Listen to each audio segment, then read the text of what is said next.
evening, everyone, and welcome back to Fandom Access. Apologies for our last two shows.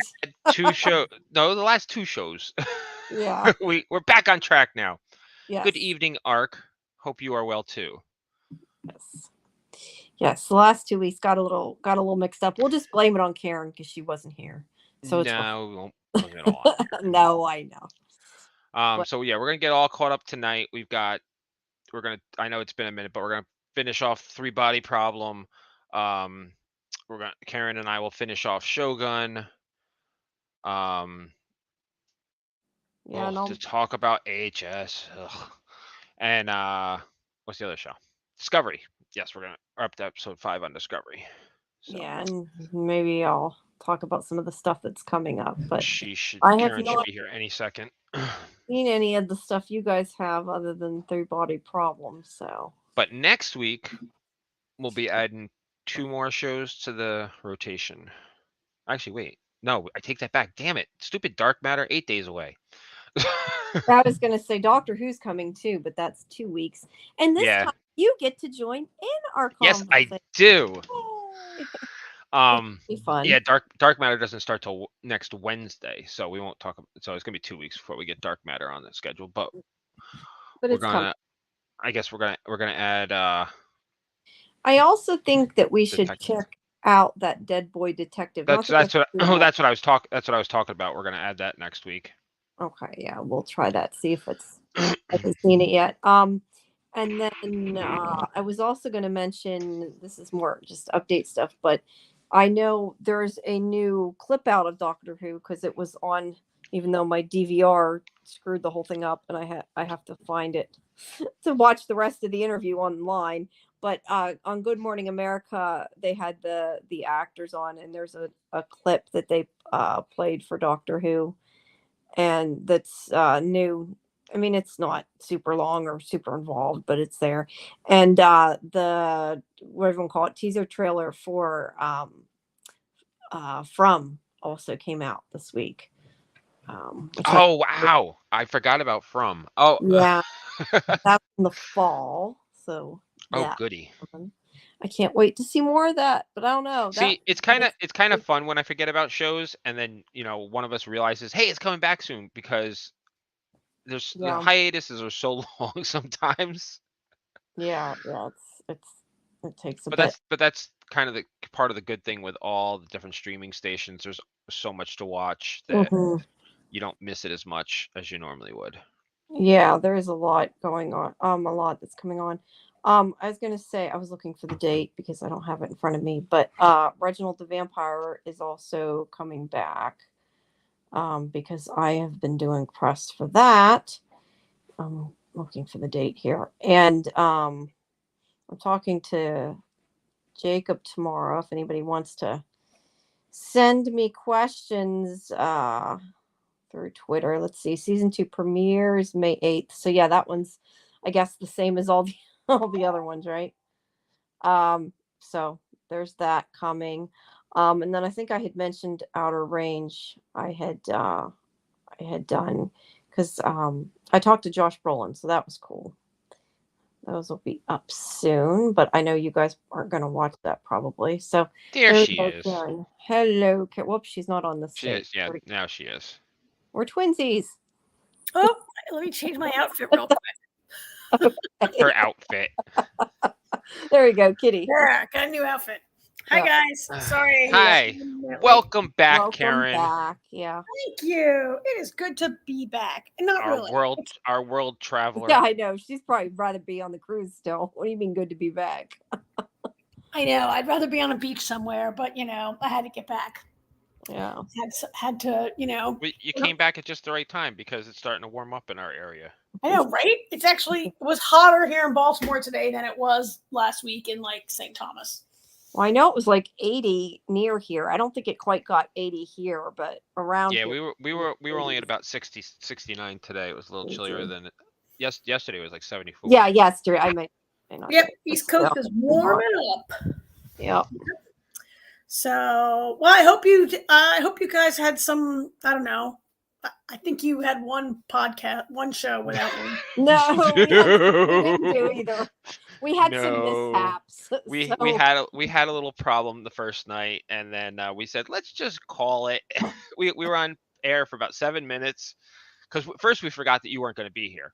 Yeah, That was 2 weeks ago. We're like, Karen should be here soon. I had to run out. Something happened. I had to run out, and I was going to come back. And I was like, I'll wait for Karen to get here before I leave. And then all of a sudden, at the same time, we were like, Karen's not coming. And I did not want to sit here for half an hour and talk all by myself because I know how well that would go. So we canceled. Yeah. And then last week we decided not to do it. And stupid me forgot to post we weren't doing it. We're back in full force and we should be good for a while now. We're back and we know who is the glue that holds this show together. No, I told him, I said we should just blame you because you weren't here. It's your fault. Listen, I seriously considered actually doing somewhat of a show last week by myself for like half an hour, but then I was like, nothing really to talk about because we were waiting for her anyway. So that's an experiment that didn't need to happen. Well, I'm back. All right. Yeah. All right. So, 3-body problem. Oh, 3-body problem. Yeah, 3-body problem. So that ended so long ago. And I have a couple of I think I told you guys when it ended. I guess I thought it was a limited series, and I was like, "Wait, I thought they were going to wrap it all up." And it so clearly is launching to another another season, right? And, yeah, Alyssa thought the same thing. I tell you what really sticks in my mind having not discussed it 3 weeks on, is poor Will. Oh my God! Oh, that is so. That show's sad, man. You know what? It's really funny because when that happened, like, you don't think that it's going, that like TV shows, they usually stick to a certain formula, and so Will's gonna get there, and then it's like he went off course, and I'm like, oh, they'll fix it. They'll find a way to fix it. They didn't fix it, so it's like, oh crap, I did not see that coming. But I don't know. I feel like there's still a chance that somehow, some way, they're gonna end up with him, and it's good. It would be nice. We're not gonna know that he's with them until they reveal it, type of thing. Like, it could be like season 2 finale showing them bringing Will's pod in with his brain. Yeah, I just think it's really tragic. And of course, there's also the whole thing where Jin didn't make it back and realized at the last minute. It was just sad all the way around. But I mean, they still did something that they didn't think they'd be able to do. It just didn't go perfectly. But and I don't know that normally when you do things like they're big scientific things, you don't necessarily expect them to go right on the first try. But it was just sad. I loved the scene when Wade's talking to Jin, and he says the thing about Will buying the star, and she's like, what are you talking about? And he's like, oh, you didn't know? Yeah, like we thought. I was like, he totally did that on purpose. He totally knew she didn't know. Yeah, I know. It is. I mean, it is. It's kind of obvious. I guess he didn't. I guess she didn't know that Will inherited all of Jack's money and therefore couldn't put 2 and 2 together. Because if you knew, she didn't. She knew about the money. It's more. So if I knew that a billionaire was like in love with me since we were kids, and clearly is like, well, I don't think she knew he was in love with her. Or she had no idea. I think that's kind of no idea. Point. Well, she's the only idiot. She's the only one. Even her boyfriend knew. Yeah, yeah. Because then if someone I knew became a billionaire, and like a week later someone bought me a star anonymously that happened to cost $1 billion or whatever it cost, right? Yeah, you would figure it out. But so I kind of feel also, AJ, and I think Jamie, you agreed that maybe somehow Will's brain will meet up with the aliens or some other aliens or something, because otherwise, like, the point of his story is just to be depressing. But on the other hand, this is based on a very lengthy novel, and so maybe it's just sad. I don't know. I don't know. We have some friends in the chat. Ark thinks the Santi will find him also.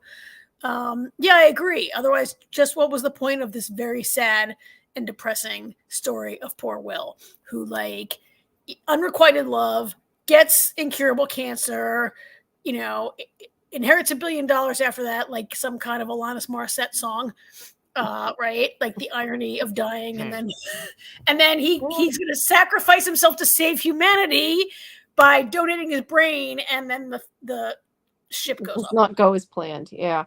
I mean, I think if she had made it in time to tell him goodbye, it would have been maybe a little less tragic. Although it would have been still just as sad because he still was going to do it. He still was dying, but she didn't get the chance to know, Yeah. that when that's when she realized he loved her. So yeah, it was very sad. Yeah. I mean, she Maybe- didn't love him back, but it was still she loved him as a friend. Yeah, he was Maybe- her best friend. Yeah, Yeah. maybe Jin will freeze herself with Wade, and she'll get to wait 400 years and see him again. Oh yeah. Yeah, you never know. So there's another thing, and I do want to. Ark is asking in the chat what we thought about Saul. I do want to talk about that, but Well, my chat is not updating. there's no Mine is. in the comments. Yeah, not in the chat. In the Oh, comments. okay. Well, that is. Oh, there it was. Maybe I just want to throw this out there, and we might table it for a minute. But like, there's no reason to think that the Santi are always telling the truth. I mean, the Santi seem to not understand the concept of lying, so I guess that's why I should think they're telling the truth. Yeah, we've been told that they always tell the truth. I mean, okay, type thing. You don't know, but they always tell the truth. But is the lie of omission like? Do you like is just not telling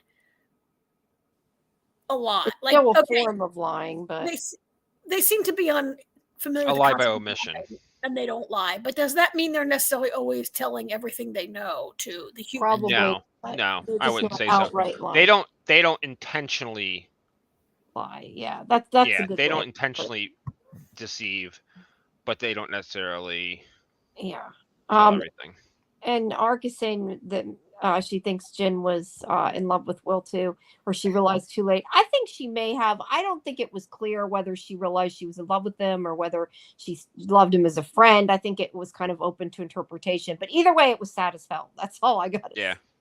Regardless of what that meant. Too bad that you wait until his brain is removed from his body. Well, she in love tried with to him. make it. She couldn't run fast enough. She's not in the Walking Dead universe where she can run across, to where he's at in 2 seconds. Yeah. And I guess with everything they've invented the ability to take your brain out and freeze it and send it to space for 400 years and it's still alive. But they haven't invented teleportation yet. Yep. So she couldn't just bloop herself there. No. So that was so Will's one of the biggest, but we should get to Ark's bit. I mean, this yeah, the other Saul was really the big development, right? Saul Wall breaker. Facers, but yeah. I keep wanting to call them the wallflowers. It's the wall facers. Wall facers? Yeah. Wall facer? I thought it was wall breaker. Looking. I think it's wall facer. I'm pretty sure. I think it's because it's about that. It's supposed to be the like facing the wall. Like they don't tell anybody what they're doing. Wall facer. It is wall. Sorry, it is wall facer. It's wall facer because they're facing the wall. Yeah, and not like telling anybody. It's very interesting. So I think it's a really cool idea that they announce, like, look, the aliens can like hear everything we say, so you just can't ever tell us what you're thinking, and we're gonna just pick these 3 people and do whatever they say, and you can never tell anyone. And they're allowed to do whatever they want in order to do that with an unlimited budget. Yeah. It's kind of brilliant, right? It's a brilliant way to get around the aliens and the Sophons. That's what they're called, right? Yes. To get around the Sophons. But it also is like this huge, unbelievable leap of faith. And it's 3 people can figure it out. Yeah. Or 1 of 3 people can figure it out. And it's a curse, right? It's a curse for Saul. For all 3 of them, I think. Yeah. Well, but the other ones were more equipped to deal with it. He seemed to just be sort of random, other than we know that he didn't know why he was there. Or whatever. So Yeah. I don't know that I would. So Jamie, I think what you mean is the others appear to be more qualified Yes, that's scientifically. a better description. Yes. We don't because He they're seems random, and we know he's going to end up. There's a reason, but they basically tell us, well, because you're important to the aliens, which isn't really a reason yet, because we don't know why that is. yeah. I mean, I don't know that I would. We don't really know if any of them are like equipped to handle it in the sense that it's this big curse. You can never confide in anyone. You can never tell anyone. You can never ask anyone for advice. You And can can't never, escape right? it. You have to be like so like it's like very isolating. I think. Yeah. It's sort of like that's what I mean by it like being a curse, right? But since the set, Jamie, you just said right. They picked. It looks like Saul was picked because the Santi tried to kill him. Then he must be important. Yeah. But we don't know why that is yet. Oh, and that was the thing at the beginning of the episode we didn't mention was the fact that he had another one night stand and that the girl got killed in front of him by a car run by AI and Right, because they were trying to kill Saul. yes, and they and Just dumb luck that bicyclist ran into him. Or no, that's right. You're right. The bicycle ran into him. Clarence though saves him later because he basically gives him a pursuit. And he's like, you're coming with me, and doesn't explain anything to him right away, probably because he knows he would have ran away from it. So let's see. Ark says, I was wondering what part of this highly intelligent group, what part Saul will play. So I was not surprised when he was picked. Yeah, I mean, I think that we knew that he had to have a part to play pretty soon because he hasn't really done a lot. Had a lot to do with the story so far this season, and it's the end, so it was kind of coming. Yeah.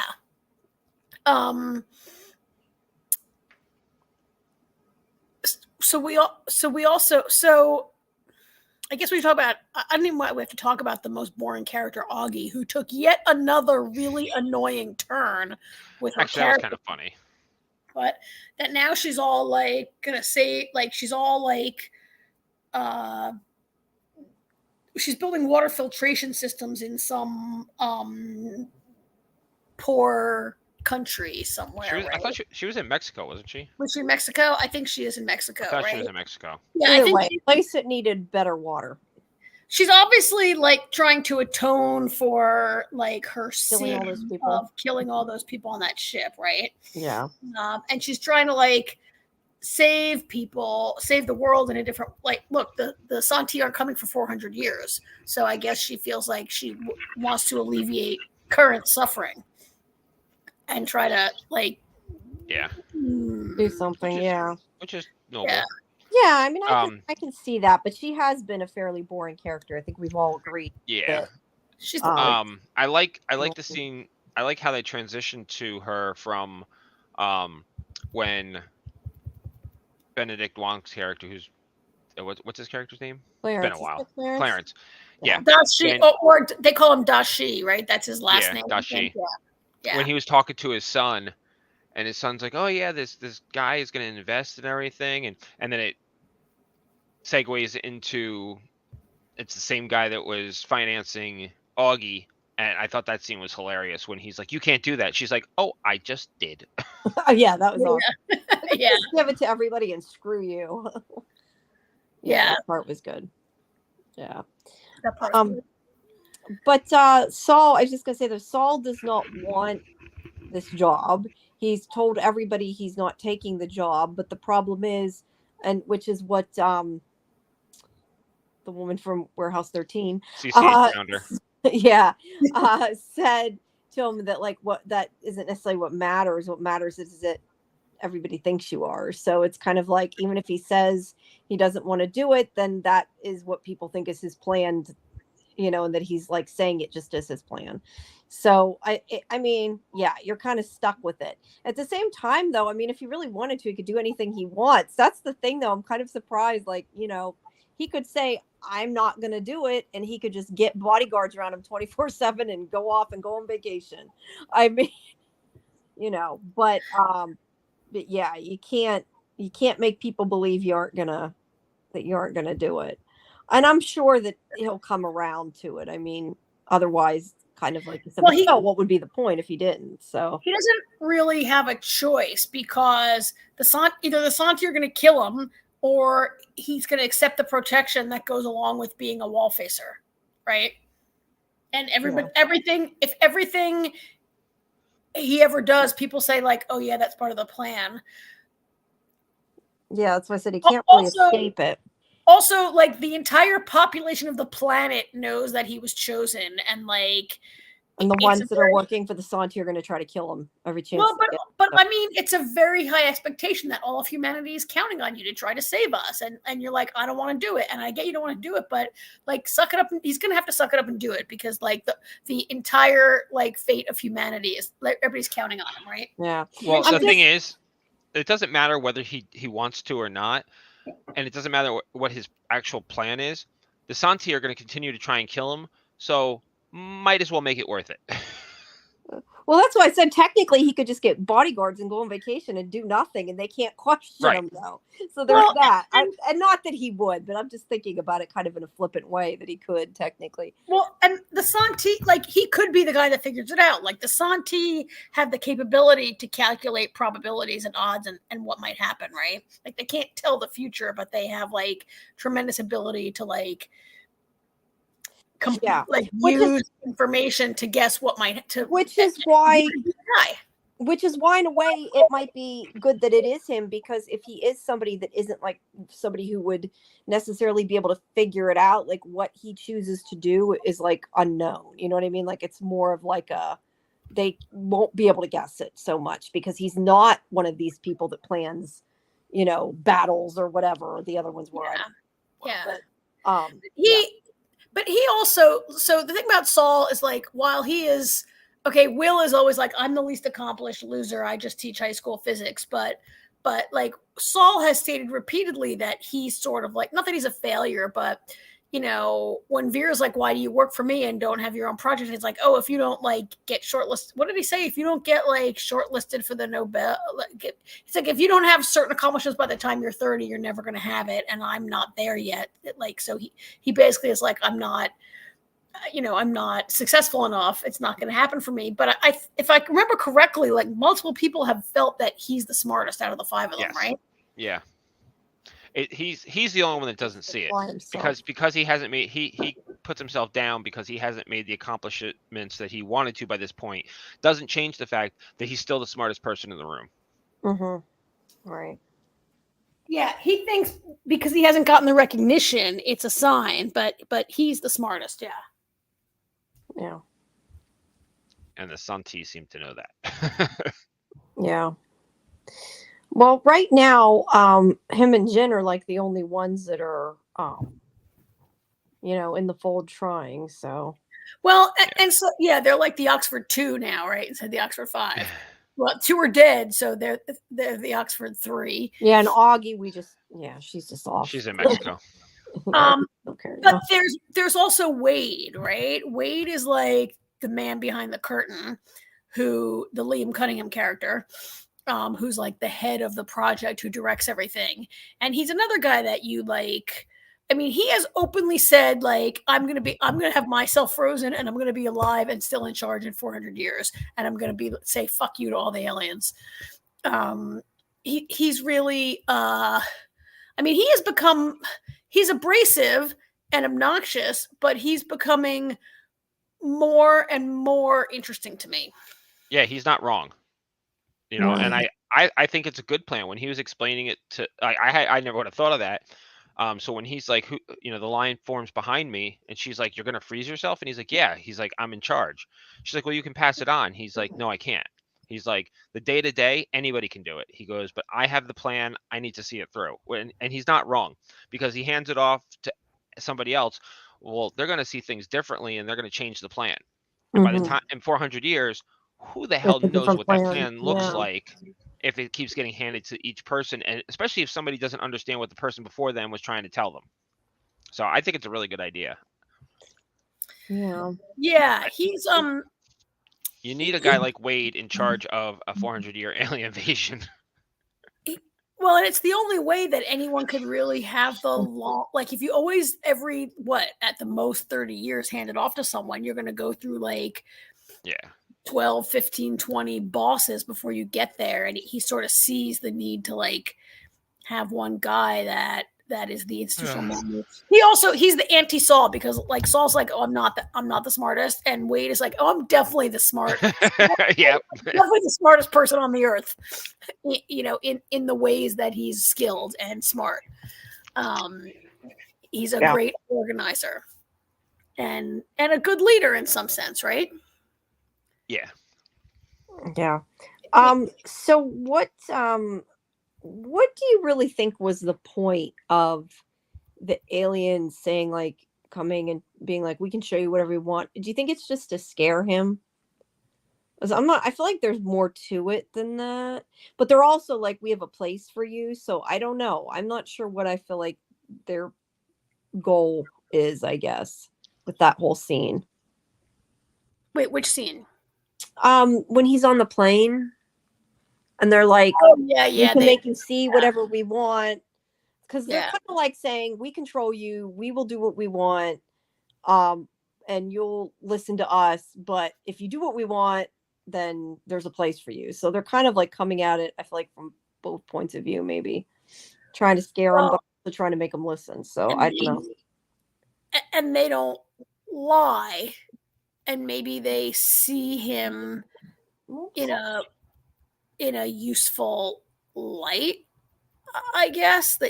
Maybe they see in him the things we were just saying, that he's so smart and tenacious and organized, and I think we definitely don't know what he's thinking. I think whether he realized it or not, whether it was conscious or not, Wade was kind of the first guy to realize that you need to keep 50% of everything just to yourself and not talk about it, right? Like he's the first guy to be like, can't tell these people everything, just like you can't tell the aliens everything. He can't tell the people around him everything for whatever reasons, to motivate them to do whatever, right? Yeah. He keeps I think he's still a little overconfident, though, but I guess we'll see. You might have to be in this situation. Yeah, it's true. Now, Ark is mentioning Tatiana, because we do see her again. She's still alive, with a broken leg or whatever, but alive. Yeah, I'm not sure what part she's going to play either. Well, she's their personal assassin. I mean, she made it so Yi didn't have to throw herself off the mountain. Yeah, well, I don't think she would have killed her whether she wanted to throw herself off or not. But that's what I'm saying. Like, I mean, she was she even says to Tatiana, she's like, I'm sorry you came all this way to do what I was going to do myself. Yeah. But I feel like there's more to it. I don't know, like that it's going to be more than that, and I don't know. I just, for whatever reason, feel Tatiana's a true believer. Yeah, she is a true believer, and I don't really know what the thing about this show, and I haven't read the book, so I don't know if they have the same focus, but the book is really drilled down just on like this small group of core characters, which I get it. It's a TV show, you have to, right? But like, is this really the only, like, this is the effort, like, of all the people on Earth and all the countries on Earth, like, thank God 5 English speaking characters, or I guess in the book they're Chinese speaking. I don't know, but like, is there another effort going on in Russia or in China or in countries that would not be, and like, is there like are Mark Zuckerberg and Sergey Brin like building a bunker in California, or are we see a little bit of the true believer people. She's right. I was just saying Ark. I forgot about that Tatiana has the virtual reality game. Oh yeah, at the end they give Tatiana the game. So that's like interesting, because nothing good has happened to anybody we've seen play the game so far, right? So is that she has a different agenda though than the other people? So right, but like, she thinks it's great. Everybody has thought it was great.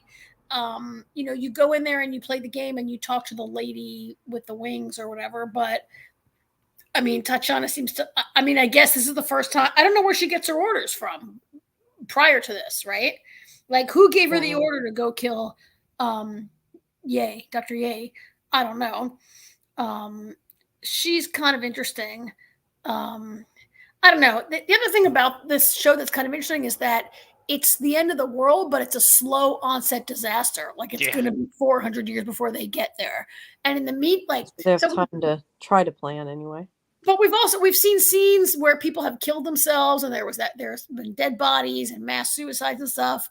But there's also the part where they're coming in 400 years, and in the meantime, I got a mortgage to pay and food to buy, right? And so there's this element of normal life, and you have to worry about in 400 years how many great grandchildren is that, right? I don't even know. No, interesting approach. And I was going to say, correct me if I'm wrong. I'm trying to remember if I missed something, but we don't really know if the ones that saw the countdown, whether they went nuts and killed themselves or whether she killed them. They never confirmed one way or another, did they? Or am I forgetting something? Well, we know that Vera. Vera, but we know Vera, else, yes. Everybody else, we don't have any confirmation. And Vera was for other reasons. Yes, and Tatiana made no effort to kill Augie.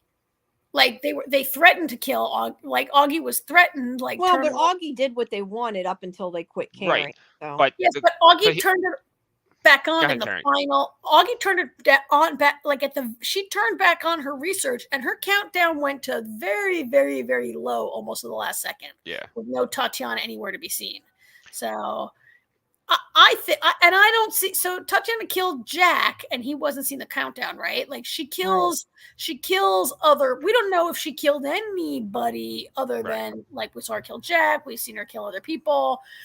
They could have really went nuts from it. We don't know. They could have. I don't think if Tatiana's going to kill you, she's going to use your fingernails to scratch your own eyes out to make it look like you killed yourself. Scratch your own eyes out, right? Like that one guy. I think it could be. I think it could be both. I think some of the people might have lost their friggin' mind, and others, if they didn't kill themselves, that it was made to look that way. After your countdown expires, you're like, oh, nothing happened. Oh, thank God. And then the next morning, Tatiana's standing over you with a sword. Yeah. Maybe just saying it. Ultimately, I don't think it really matters. No, it doesn't. I just was trying to remember if they told or not. I didn't think they did. Yeah, there was never anything definitive, but I think some of the stuff's pretty obvious. Yeah. So as I said, I've not read the books, but I read multiple people mentioning online that this season ends almost exactly where the book ends. That scene where the aliens are you're bugs, we're going to squash you. Yeah. And then Clarence takes the Oxford 2 out of the field. And it's look at all these bugs. We have been trying to eradicate bugs for we spray them, we do this, we do that. And you can't get rid of bugs. They just keep surviving. And so, and I read that is also pretty much at the end of the first book. And then subsequently in post-series interviews, Benioff and Weiss have said it's 3 books. Our plan would be 3 seasons. However, the books get longer and longer with each one. And so could that 3rd book be done in 1 season? And I wanted to scream and be yes, if you make it 12 episodes or 16 season. I was thinking the same thing. Make longer season. Do not split it up. Well, this is Netflix though, so we may never see the end. Let's be honest. But I mean, I hope we do. To be fair, it's Benioff and Weiss, so I gotta believe that it'll get at least 3 seasons. I mean, I hope so. I just don't necessarily trust that it will, but I hope it does. Only Disney scraps their projects. Yeah, I guess we'll find out. But I like the idea that he's kind of trying to give him of anybody is the one that's sort of giving them a little bit of hope, kind of saying we're resilient. They're not going to get rid of us that easy. Yeah. So. Yeah. I mean, we all would like to see a 2nd season, right? We and our friends in chat. I think I read some criticism online that season 2 was announced. So. Oh, what? Season 2 was. Yeah, was it announced while I was drinking beer in Puerto Rico? Maybe. Maybe. Or no, I think it might have been. I think it was before that actually, but Yeah. I don't remember exactly when. But yeah, Um, we'll at least get through, 2/3 of the story at any rate. Hopefully more. Hopefully I mean, more. I think it was. I think this was a hit for Netflix, right? I mean, or I don't know. I'm not I mean, it's hard to say. You see it like trending on your queue. It's like number one on Netflix for like a week, and then you don't see it anymore. And I don't really know. Um, I don't but understand how Netflix ratings work, so whatever. I don't I either. think it was popular. I think a lot of the outlets that we all read were covering it, and a lot of like larger outlets, a lot of mainstream, like not niche, like not sci-fi websites, or not just like culture like Vulture, but like the New York Times was writing about it, and Time Magazine was really mainstreamy stuff was writing about it, which I think speaks to maybe the viewership. Um, I mean, I could nitpick it, but I really like the premise that the aliens are coming in 400 years. Because, right, it's Yeah. like the opposite of invasion, where they like show up on your doorstep and you're like, what the hell is going on? It's like, Yeah. oh, they're coming to destroy us in 400 years. And what does that mean? And I love also that they added this part where like there's this quirk about humanity that are is it a quirk of the Santi that their technology develops really slowly and ours develops really quickly, and that's our one advantage we have. Yes. Yeah, except for the fact that they blocked all our technology advancing. There's that. Well, sort of, not exactly. Well, I mean, they can't stop people's brains from working and thinking of ideas, but they can stop. Well, they can make you see what they want you to see. And and they can see everything we do. So yeah, but no, I like that. Yeah, so I have a friend who Tom O'Malley, our friend, from previous podcast, AJ, our Twin Peaks friend. He's always like, "Don't tell me." He like puts his fingers in his ears, like la la la. He's trying to read the book. He's trying to read the books before he watches the show. And I'm like, all right, I'll talk to you in 3 years. Right? Yeah, come back to us then. Yeah. Yeah. So, all right. I guess that's it for so it'll be like at least a year probably before it comes back. Yeah. Yeah. Ark is saying that Good Morning America had somebody from the show on today. From Three Body Problem? You mean? Or from Doctor Who? I mean, I saw the Doctor Who thing. I'm not sure. I didn't know they were still talking about Three Body Problem. Oh yeah, that girl was on Doctor Who. Yeah. They had the one who plays the Doctor and Ruby were on Good Morning America this morning. Oh, and also I did want to mention this because there was like a discussion today. Well, sorry, I don't want to cut off you guys on Three Body Problem first. And then I think we're done with Three Body. Okay. I She meant Three Body Problem. I missed that. I did not see that, but like I said earlier, my Good Morning America, most of it, the actual visuals are scrambled through half of it, so I don't know how much I can see, but I'll have to look at it. But it's probably online though. But people were talking about it. I didn't realize to begin with that there is going to be, I guess, and I don't know how I missed hearing this, but the premiere, I guess, of Doctor Who is actually 2 episodes, which I didn't realize. But it's being listed, I guess, as 3 episodes, so people are getting even more confused. But from what people have gathered, and it sounds like they're now considering the Christmas special, they're calling the first episode, and they're going to like re-air it. I think, I don't know. I think for new viewers, it's just going to be even more confusing, but I kind of understand putting that as like part of this season, because if you haven't seen it and you're like, well, wait, this is last season, and it's just all confusing. Well, that wasn't even a season. That was just 4 specials. Right. But generally, and you might not, I don't know if you know this because I don't know how much you've looked into it, but usually the special is like attached to one of the seasons. Like it's considered. Yes. Yeah, no, I know that. So yeah, I don't know. The fact that they're calling it season 1 and everything to me is just more. Well, yeah. Well, only here in the States, only here in the States, they've renumbered the season, which is even worse. In the UK, in the UK, it's season 14. Well, to me, it'll still be season 14 because that's I don't know. Doing it two different Well, things is I even mean, worse. in my I'm sure opinion. you've seen there's so much controversy about this, and the Brits are pissed off, and I don't blame them honestly, because Disney is messing with this their whole way of Yeah, life. I kind of feel though, like as long as it comes out good, like I'm happy. Yeah. But I can understand like they're not. I mean, I like the fact we're getting it at the same time, but that's because I'm over here. So yeah, I don't know how I'd feel if I was over there. I probably would be a Yeah, little because it's upset. because But Disney's I'm worried not. about spoilers if they air Yeah. it in the UK first and then air it here. Well, I think it's nice to have it all at once because then everybody gets to enjoy it. Because yeah, Yeah. I know even without when I didn't have screeners, I mean, I watched it when it was on live. I didn't wait, so lots of people don't. And it's easier if it's on all at once and easy to stream, and you don't have to go try to get access to it. We'll just say it that Yeah, way. but the funny thing is, even here in the States, we don't put everything on at the same time. I mean, does everybody not remember the death of Beth debacle with The Walking Dead? She died on Yeah. the East Coast, and the whole West Coast got pissed off because they found out before Yeah, it no, aired. I'm just saying I think it's neat that they do it all at once. But I mean, it is streaming, so a lot of people won't even like. It kind of depends. Like you're gonna have people like me who are gonna watch it the moment it comes out, but some people may not watch it till that night. Whatever. Yeah, I probably won't watch it Yeah. till the next day, actually.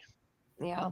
I kind of miss though things being live and being able to live tweet them though and Live stuff. tweet. 'Cause it's like, Yeah. although I don't know, usually with Doctor Who, I like to be able to watch it once. That's why I did, in a way, I thought it was kind of cool when it's on two different things because I'd watch it live when it was on over there, and then I'd live tweet with America, and I could I have the best Gotcha. of both worlds. But that's because I'm Well, Doctor you Who. can Not do everybody better, cares. you know. Well, Sorry, we'll give what? Network TV sometimes is a little bit easier to. Yeah. Yeah. Oh, yeah, definitely. Yeah. Yeah. Yep. Yeah. A week and a Well, half. I haven't been paying much attention because I've been away with no internet for 2 weeks. 2 weeks. Really. So I count like hanging out with my dad in Jersey as part of the no internet zone, even though he has internet in his house. So I haven't been following Doctor Who too much, but I'm looking forward to watching it and having AJ recap it with us this year. Yes, that'll be cool. Yeah, I'm excited. I really like Shooty. Yeah. Yeah. Yeah. So, I was just gonna say, Karen, I don't know if you heard this because I think you joined late, but if you find the Good Morning America, there's a scene But there is. that they released. Yeah. I turned it on. I turned on the TV at the very end, and that is totally not true. My DVR recorded something that caught the last 2 minutes. My DVR recorded it automatically appearance. because I have his name programmed to record, but half of it's like all scrambled. I only got the last part of the interview. I got the clip. I got the important part, but it's like you can't see it. I was not happy with Xfinity today, from this morning. well, that's what YouTube is for.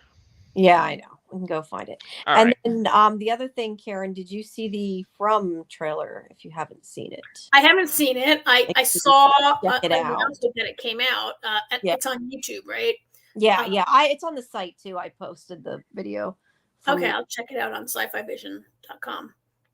Yeah, but it's still there. It's their video. It's not mine. It's not like an exclusive video or anything. It's from MGM. So, but yeah. So we have that coming in the fall.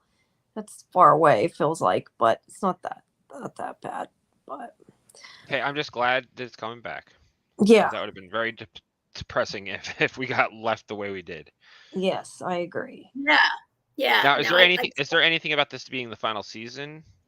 No, I don't think anything has been decided for anything. We don't even have a date yet. So, No, it's 6 months to Halloween. They said is why they released it now. Right, but I mean, there's no premiere date. It's just fall. So. I thought it meant like Halloweenish, so we'll see, I guess. Oh, well, maybe it could be, but it didn't say that. It was just saying that that's why they released the trailer now. All right. Which of course the trailer and From Fashion tells you pretty much nothing, but no, it doesn't look. But I don't know. It gives you an idea of kind of, I guess, the tone of where they're headed. But yeah. So, All right. Anything now else, we're gonna. Jamie? That's what I was thinking, because you guys are gonna go talk about stuff I haven't watched. I think I mentioned everything. Like I said, Reginald's coming up. Yeah, Arcsane interview drop with the vampires coming May 12th. So yeah, that's coming. Oh yeah, psyched about that. Yeah. Too bad I'll be away on vacation that week when it drops, and AJ Again? will have.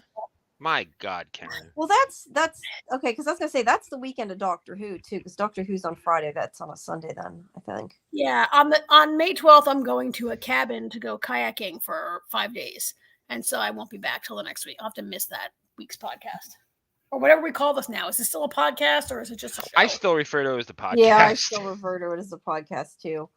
And then we also have don't forget Orphan Black is coming soon. I think that's June, isn't it? I'm looking to see. June 23rd, yeah. On AMC Plus, and BBC America, so it's going to be on all those. So that's coming too. And I'm excited to be able to talk about that, because, like I said, I had watched it way before. So when it was on, well, not when it was on originally. I didn't realize it had been on. I watched it after the fact, but I'm gonna watch it again. I enjoyed it. I mean, it's completely different. It's a spin-off. It feels kind of like it, but it kind of doesn't. But it's not the same main character either, so I guess that makes a difference. But I enjoyed it either way. So that is coming, and I think everything else I've kind of mentioned. So I have not watched what you guys have, so I can't really offer any comments. So I guess I will probably go. I might as well go off for the night and talk to you guys next week. And what do we have for next week? Do we have any? That's what I'm trying to think. Is there anything? Because the other shows aren't quite starting yet. Dead Boy Detectives. Yeah. We'll watch that. Are we going to do a couple episodes? Do we have a plan? How many are there? We'll decide after. I have no idea. I'd have to look. We'll have to see what drops. I think they're all out. They're all out. It's Netflix. Yeah. Oh, okay. Oh, so they all. So I'd say it's probably 4 to 6, or 4 to 6, 6 to 8. I would guess. So maybe since we didn't do one tonight, maybe we can do 2 of them at least. We'll see. We can talk about that off air. Yeah, we can decide and then post what we're gonna do. What was I gonna say? But if anybody has any suggestions for other stuff, we should cover because we don't have enough coming up. Yeah, well, we don't have, I guess we don't. We will after. Then we have Dark Matter and Doctor Who. So. There and interview with vampires, so I guess there is a lot coming, just not next week. 8 episodes. Yeah. All right, guys. I will talk to you next week. Have a good podcast. Have a good week, Jamie. Joy. You too. Bye. Good night. Bye. Good night. Bye, Ark. Even though you can't answer me back out loud. Bye. Okay. So, AJ, this brings us to a couple of different things. Well, you know what I'm going to say. What are you going to say? I'm going to say, let's get AHS the hell out of the way. Oh, I totally forgot about that. Oh, my God. Yeah. I'd like to forget about it. Let's please get it out of the way. I came home and the show was over and I had to watch it. And there were only 2 on my DVR, and you told me, no, there are 3 episodes to watch, and I think I might have missed one entirely, and I don't think it even really mattered. I think we decided that you had already seen that before you left. Okay, yeah. Because the 3rd episode, the episode that wasn't on your DVR was the one where we get the flashback episode of the origins of the Goat Ladies. Yeah. Oh, yeah. I had seen that one. Yeah. Dear God. The origin of the goat. Yeah. Everybody, and now let's see if you felt the same way I did. So when I found out that everybody is a goat lady, every woman on the show is a goat lady, I immediately thought of the following. Yeah. Because everybody's in on it, including Dex. Oh, well, sort of, but not really, right? Like Dex didn't know that he was like quite literally the spawn of Satan. And he didn't know that the nurse that he was sleeping with was a goat. Well, Was no, she's not. stalking. No, No, no, not a goat lady. she That was the stalker. the doctor was a tool of the goat ladies, Yeah, and she was just a garden variety stalker. Like, I was yeah, really pissed off when I that learned was a red that herring. it was, yes, all the stalking except for the dolls. Like, she's like, what dolls? And that never explained where the dolls Yeah, came from. But that psycho nurse was like just a regular old stalker. But they really skimmed over the betrayal of Dex. Like, Dex didn't only have an affair, but he's like, let me install cameras in your place and my place so we can see each other. yeah. And it's like, what?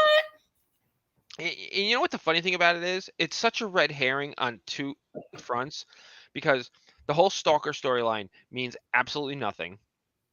And if he was going to have an affair with somebody, you'd think it would have been with his dead wife's twin sister. Oh, yeah, right? Yeah. He I mean, Dex was a character that, like, he was very unsympathetic from start to finish. And even when he was supposedly being like a sort of supportive, I mean, from the beginning, he's like, Anna, why did you come to the appointment? What do you mean something? You're crazy. Like a big part of this. I mean, we haven't really talked about some of the themes of the show because they're not well done, but the idea of like men up, the way women are treated by doctors, and how they're, how their concerns are. Like that scene where Mamie Gummer, Anna's mother, is like, oh, I have a cramp in my leg.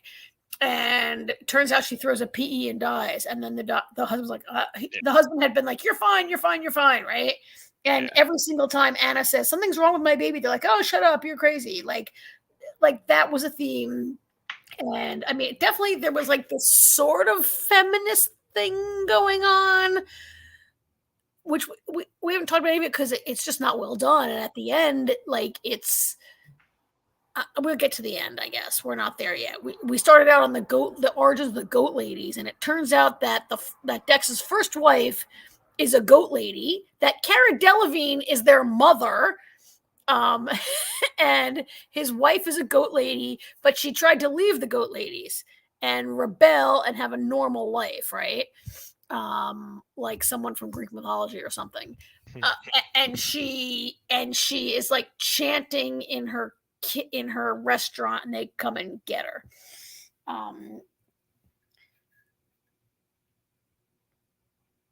It kind of never made sense to me why the goat ladies then went after Anna, like why Dex's next wife, until at the final episode. It's all kind of like it, like you could have watched the first episode and the last episode and skipped everything in between, right? Yeah, pretty much. Or just skipped all of it because it was bad.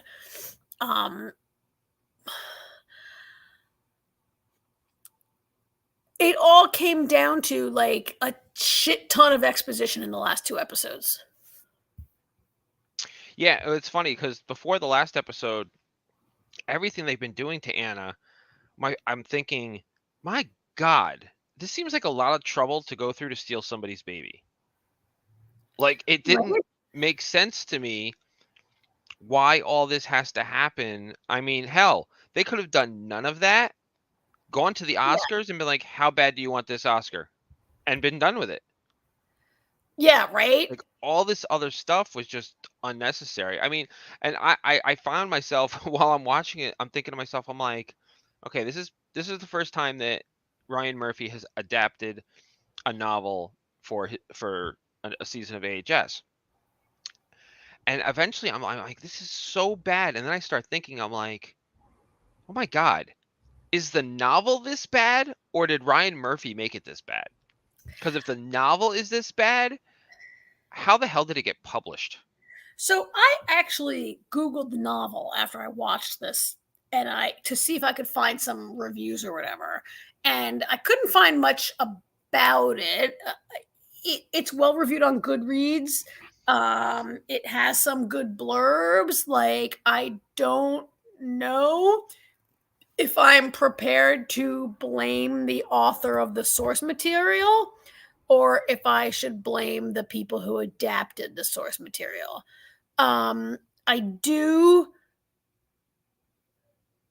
know that AHS Ryan Murphy's had hits and he's had misses. And there have been bad seasons of the show. It could be a bad adaptation. It could be that they just cut too much of the novel.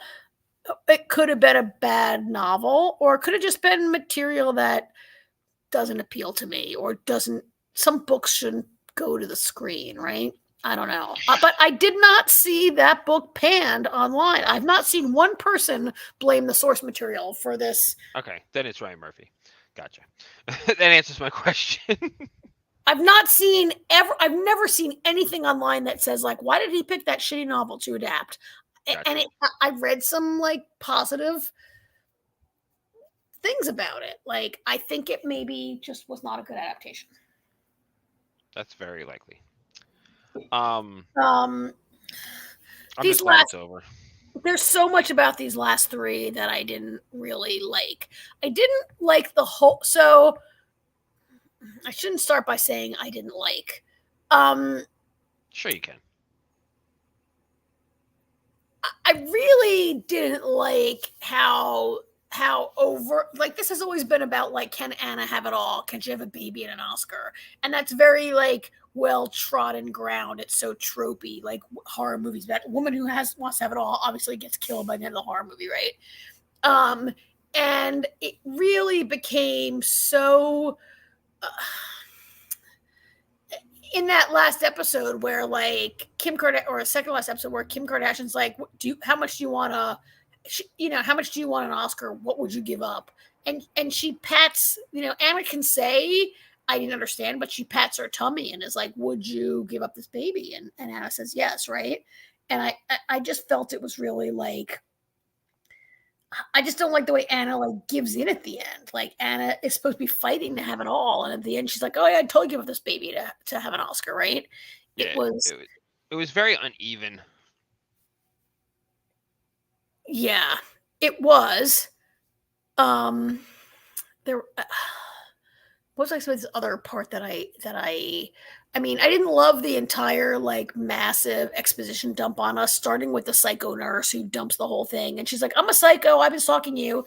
And then she's like, oh, by the way, and almost like as an aside, like, oh, I almost forgot to tell you, your doctor's evil and he does shit to people's babies and they're gonna do shit to you. I'm like, wait, what? Like, right? Like, the whole stalkery thing had nothing to do. Like, yeah. I mean, they could have made that stalking so different that in the end it could just be like, she wasn't having an affair. She's just like, I've been trying to warn you and I didn't go about it the right way or whatever, right? Like, and that's the funny thing too. It's like they made Dex an adulterer just to make him an adulterer, because even though he wasn't the greatest with Anna, I never got the vibe that he was cheating on her. Like, I feel like that came out of left field. Yeah, I felt like they worked really hard to make Anna paranoid and Dex innocent and not deserving of that paranoia. There was never any indication he was cheating, right? It was always Anna's paranoia that he's like, and it wasn't that she even thought it was, she just didn't trust those friends of his. Yeah, because they're goat ladies and giving a goat lady vibe, not because he was actually having sex with any of them. Like, to have made him innocent of that paranoia. And to have made the crazy nurse to like, couldn't that, okay, the book is the book, right? But they could have made her that stalking a little bit, I don't know, like, could you make it that she's actually trying to help you? And she's like, oh, I changed your appointments because I didn't want you to go to that doctor. I don't know. I felt like the way this show pits women against each other in the final act is, I mean, we always knew that Siobhan was, I don't know. I mean, it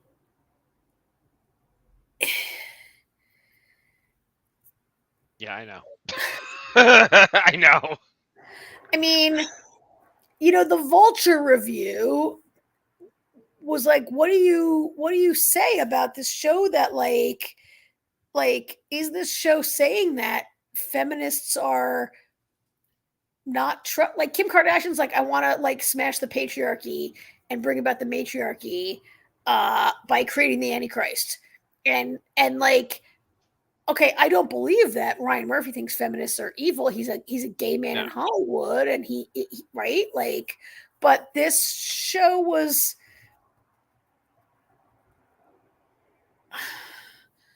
like, there's no words. this show was not good enough for me. Like, why am I trying to say that there's a message? The show was not good enough to have a message, right? No. It was kind of all over the place. Yeah. And and it's funny. I mean, this was what, season 12, right? Season 12, yeah. I mean, not for nothing. To be fair, it took 12 years before I had a season of AHS where I was just like, "Oh my god, this is awful." I think the last season that I loved was Cult, and that was like 20. That was like post. Like, it was that was shot before Trump got elected, but aired after Trump got elected, right? Yeah. I definitely feel like AHS may have run its course. I mean, as far as because it's an anthology, the originality shouldn't go away, but at the same time, I don't know. Like, I didn't hate last season. I thought it was, everything was pretty well done. Last season was NYC. Oh yeah, we liked NYC was a refreshing improvement over some of the last couple of years. It wasn't great. I wasn't always enthralled by it, but at no time did I hate it. There was, might have been a few things here and there that I didn't like or whatever, but I haven't liked this since from the jump. I mean, this was just bad. I mean, maybe, I don't know. Maybe he should stop adapting. Don't adapt any more stories, Ryan Murphy, if you're listening to us, please. Yeah. I've said it many times. The best thing, the most refreshing thing about this entire season was Kim Kardashian. Oh God, and that's this. Right? If yes, and that sentence right there tells you how bad the season was. But I also say I feel like the character was strictly written for her. I felt like Kim Kardashian was playing herself the whole time. I did. I thought some of her acting was pretty good, but it was maybe when she was delivering lines that were truest to her life. I thought some of her acting was very bad, but she was forced to deliver some truly horrible, like everyone, the writing was terrible from start to finish. That whole final scene when she's revealed to be the Artur. I know. How'd you like that wackadoo wig with the curl going down her? You know what though? That actually that didn't bother me because that looks like something she'd wear in public. But everything was so expositional and over the top in that scene that everything felt like it was being chewed up and spit out. Which I don't blame any of the actors for that. It was the writing. As I was watching these last 2 episodes, I thought of something I said to you recently, a few weeks ago. I said, like, I hated Hotel. I abandoned Hotel after like 5 episodes. I hated that season, right?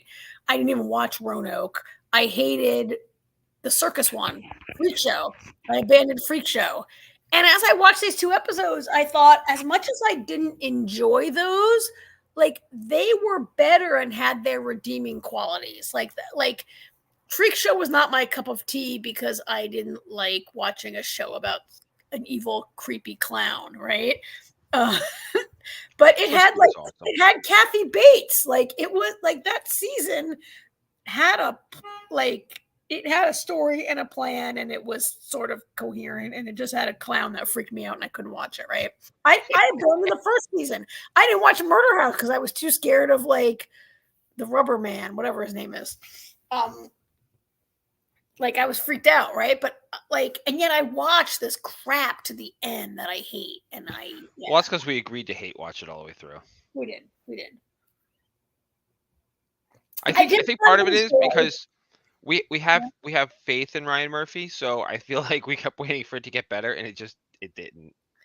I think my favorite part, and if the people who are listening right now did not watch the show, bear with us.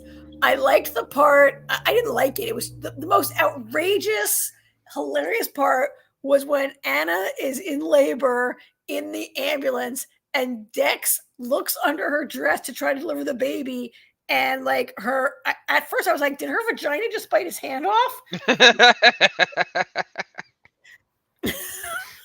Right? His hand gets bitten off. I guess it's the baby inside her her right, but like it made me think of like you've heard, the story of the vagina dentata, right? Like I was like, oh, she has a vagina dentata, right?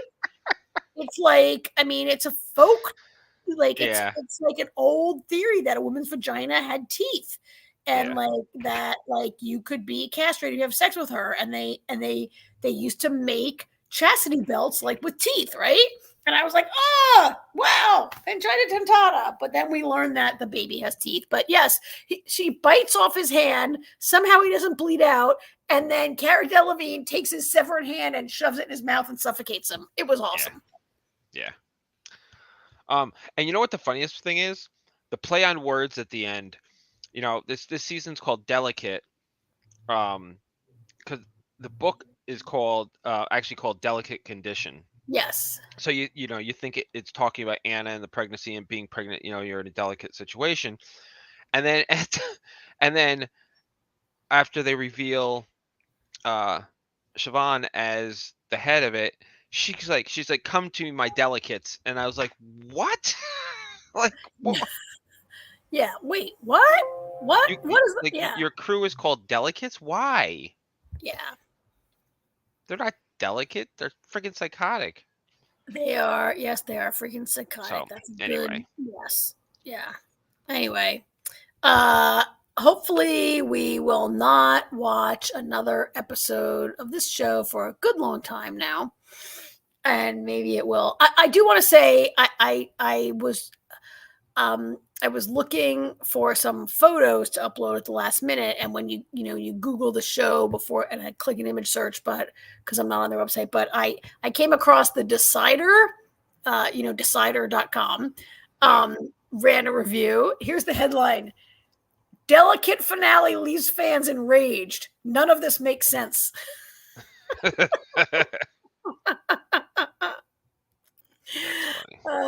And they quote like all these like fans like who like write in like who they quote all these tweets of people who are like, wait, at the end she gets, so do you, I'm not sure I understand at the ending it looks like Dex's dead wife comes in a ghost form and like teaches Anna a chant that kills Kim Kardashian. Does Kim Kardashian turn to dust? Can she come back or can she not come back? I don't know. But then when it looks like Anna is gonna like get away, she puts on the hat. Like Anna can suddenly walk again. She's no longer paralyzed. Her baby is normal, but she puts on the goat lady hat. Yeah, well. I shouldn't ask you to try to explain to me what happened because you don't know. You don't know. I don't know either. All right. Sorry for asking you that. I have no idea. I just love the headline. Leaves fans enraged. All right. We can move on to, we only have one more show to talk about, right? No, we have two. We have Shogun and Discovery. Oh, Shogun. All right. What do you want to talk about first?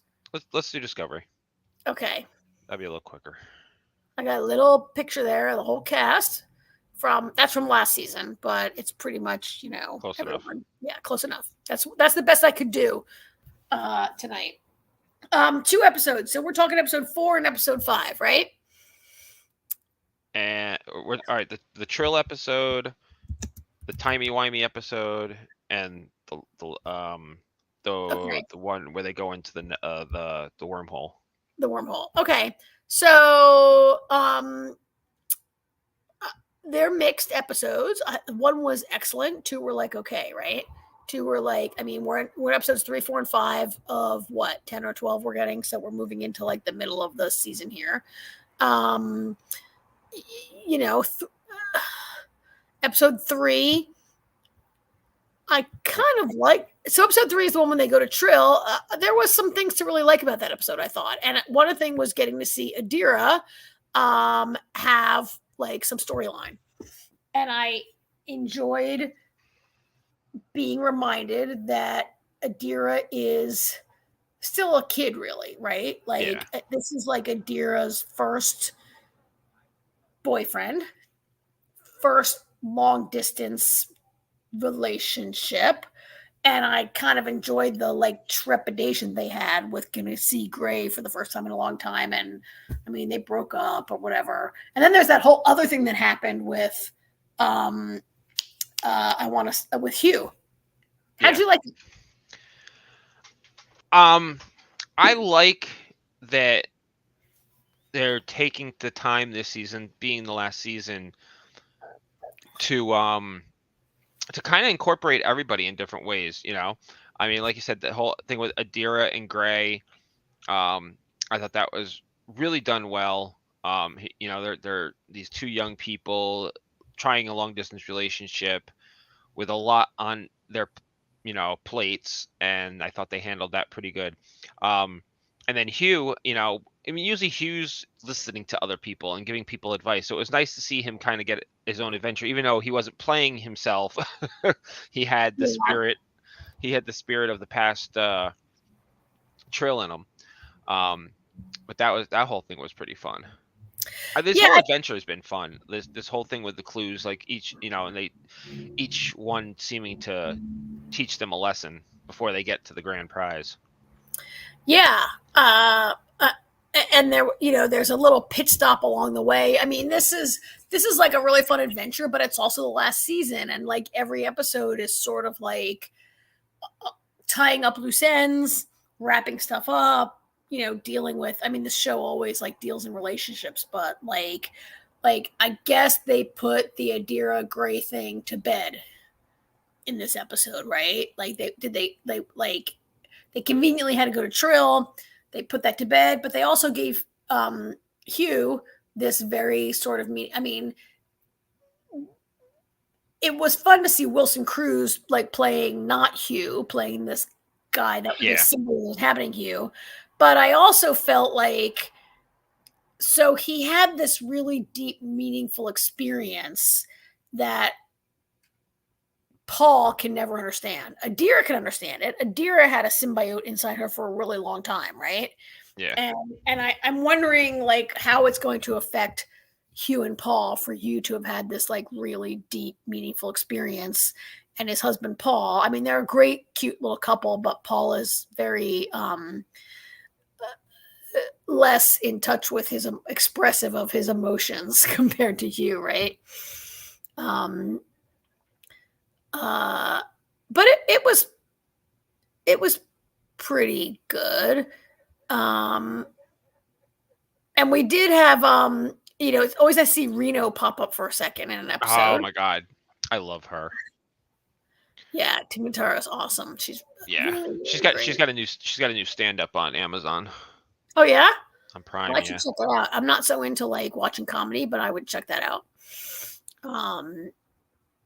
So yeah, I thought it was a pretty okay episode. And at the end, it just leads to like figure out another clue, right? And moving on to the next place, which is fine. Like I'm liking that for the season. That every week there's like it ends with like the next clue, right? I do like that it's more episodic this season. I think that was one of the things we both kind of didn't like last season, that it never felt episodic last season. Everything was tied to what came before. And whereas, yes, this is like a treasure hunt. So everything's tied together, but each episode is standalone. Yeah. Yeah. It's like a complete story that ends by the end of the hour and then links you to the next one. And also we get, the growth of Rainer, who just didn't get it. I love the scenes with him and Tilly, and he's like, okay, bring them to me, I'm working. And he gave each of them like 2 minutes. What impressed me was at the end, though, like, even though it seemed like, he was being a jerk, but he actually was listening to them. He heard everything they said, and he made he kind of, knowing these things about them, kind of like formed his own opinions about who those people are. Which, right or wrong. Right. Yeah. Right or wrong. I was impressed though that it wasn't just like, okay, yeah, all right, you're done talking, next, and then not know what the hell they said. So the fact that he actually retained the knowledge, I thought was pretty impressive. I like his character a lot because it's kind of nice to have that character that's not as on board as everybody else. I mean, for a while it was Book that played that type of character. So Rayner's brought a kind of a fresh approach to the show. Yeah, I kind of like him. I like him as a character. He is adding a fresh approach. He's adding a very, a counterpoint to Burnham was so simpatico with Saru, right? I mean, and Saru had really mentored her and brought her along, and to have this guy, it's nice to see. It's nice. I like the way we're seeing Burnham mentor a guy who is her equal, if not senior to her, right? In terms of like years in. I mean, granted, she's got 900 years in Starfleet, but that doesn't really count. And the way I'm liking all that.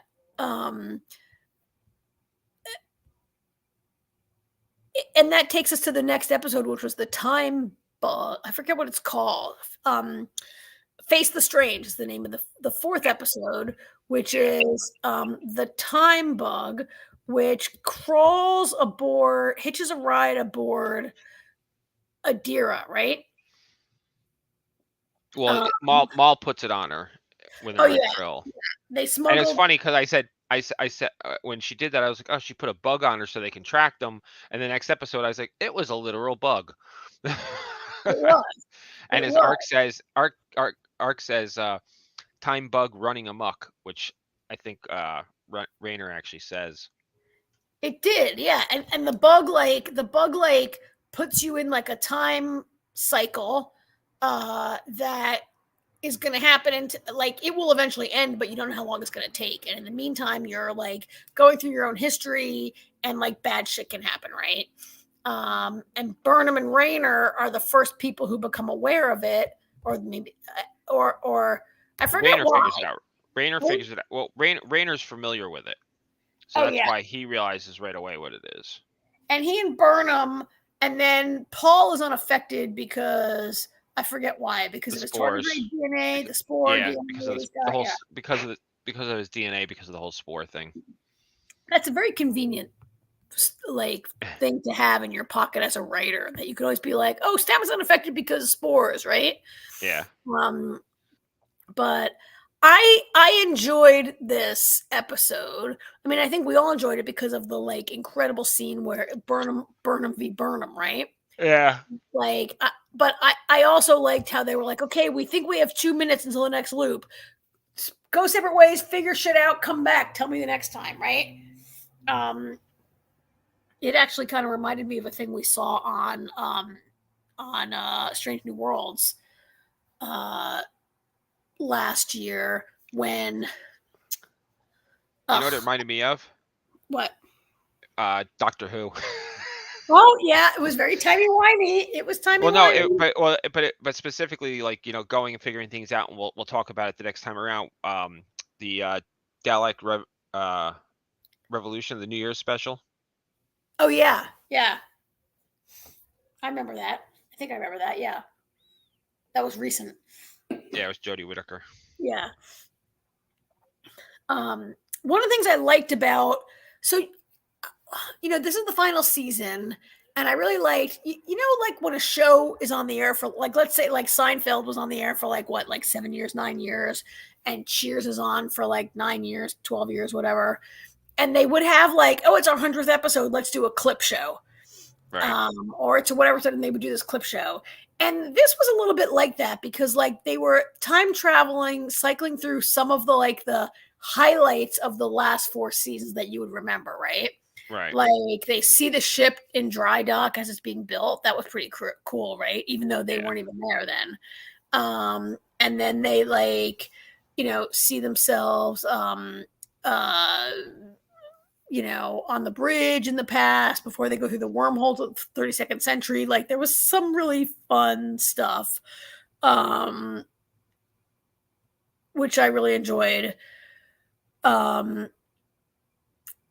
But it's all building towards the highlight of like Michael having to like, first of all, Michael having to be like, I'm from the future, which you should never ever do, and she has to do that. But also the whole Michael versus Michael thing was pretty. Yeah. I mean, that was the highlight of the episode, right? For sure. Yeah. And it was great, and we have a little. I mean, I spoke to Sonequa Martin Green at the time. Right. Before this aired, and I talked to her a little bit about what it was like to shoot that. And I said to her, I can't forget exactly what I said, but I was like, oh wow, it was so like amazing to see. I forgot kind of a lot of what Michael's been through and where she was coming from back then. And Sonequa was like, yeah, I forgot too. Like I have to go back there and to like look at like who Michael Burnham was back then, and also like who Sonequa Martin Green was back then in like season 1, like having just joined the Star Trek universe or whatever, right? And so she spoke kind of for a good few minutes about like what it was like to how difficult and yet how really special it was to shoot those scenes, and to try to like get back into like the Michael and the Sonequa from back then, and how much I enjoyed it. So I think if that's not up on the site, Jamie should have it up like tomorrow probably. It might be up already, because I did that before I left. The great thing about it too was we got to see Arium one last time. Oh yeah, that was great also, right? It really was part of the farewell tour that this season is, right? And they've done a great job with it, because it was by doing this timey-wimey episode, it was done in a way where it didn't feel cheesy or out of place. No, it didn't. And they have to do so. You could look at this as filler. They're supposedly, I believe there's only 5 or 6 clues. 5, right? There are 5 clues that they got to find. I feel like there's 2 more. Right. And so you can't find one every episode because there's not as many clues as there are episodes, right? So there's also there also have been times where there's clues that only lead you to another clue to lead you to the next piece.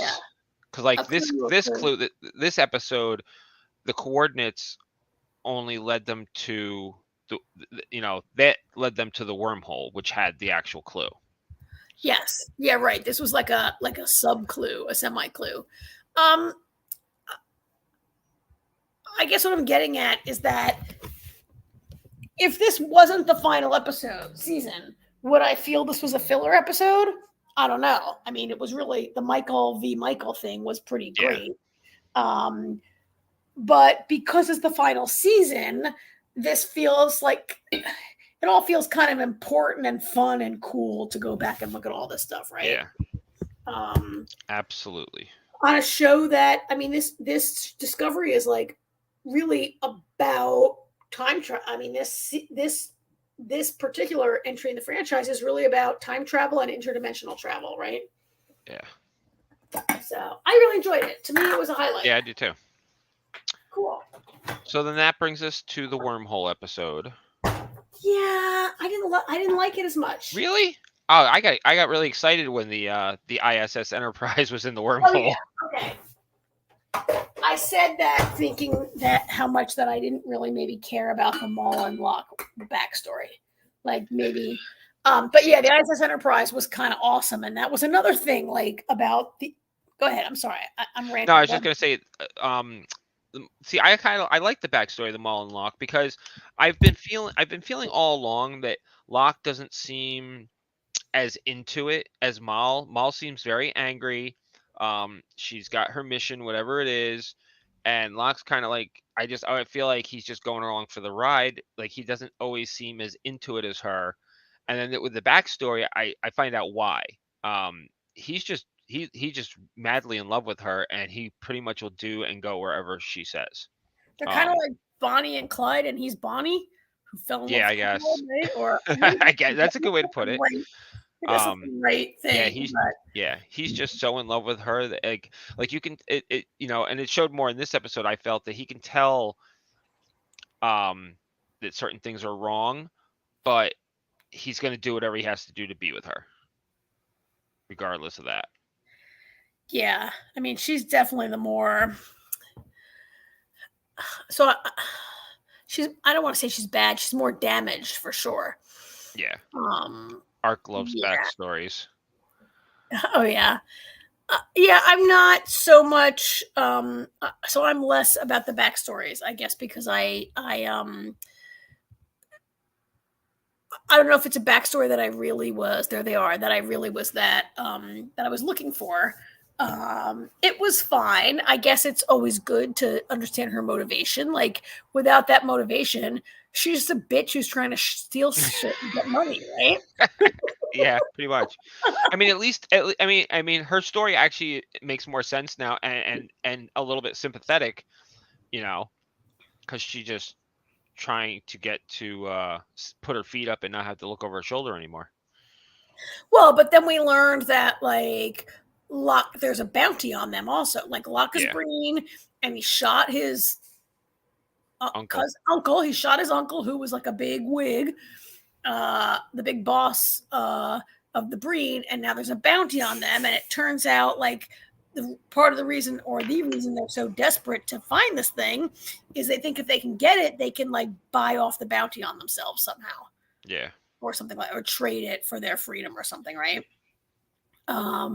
So it's this sort of like desperate lovers looking for a solution kind of thing. Also Bonnie and Clyde, right? They were giant criminals who were like trying to get it from the cops. Or more like, I'm trying to think of a better pop culture reference. If anybody's got one, throw it out here, who they are. But yeah, I mean, that motivation, it explains the desperation and the unwillingness to make a deal at any point.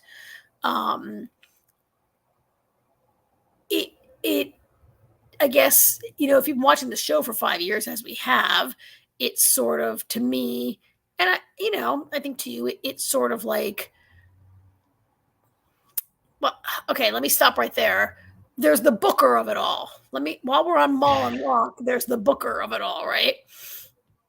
Like, Book, not only is she the only other Quajon, whatever they call it, like, since Quajon was destroyed, she's the only other Quajonian out there that he knows about, right?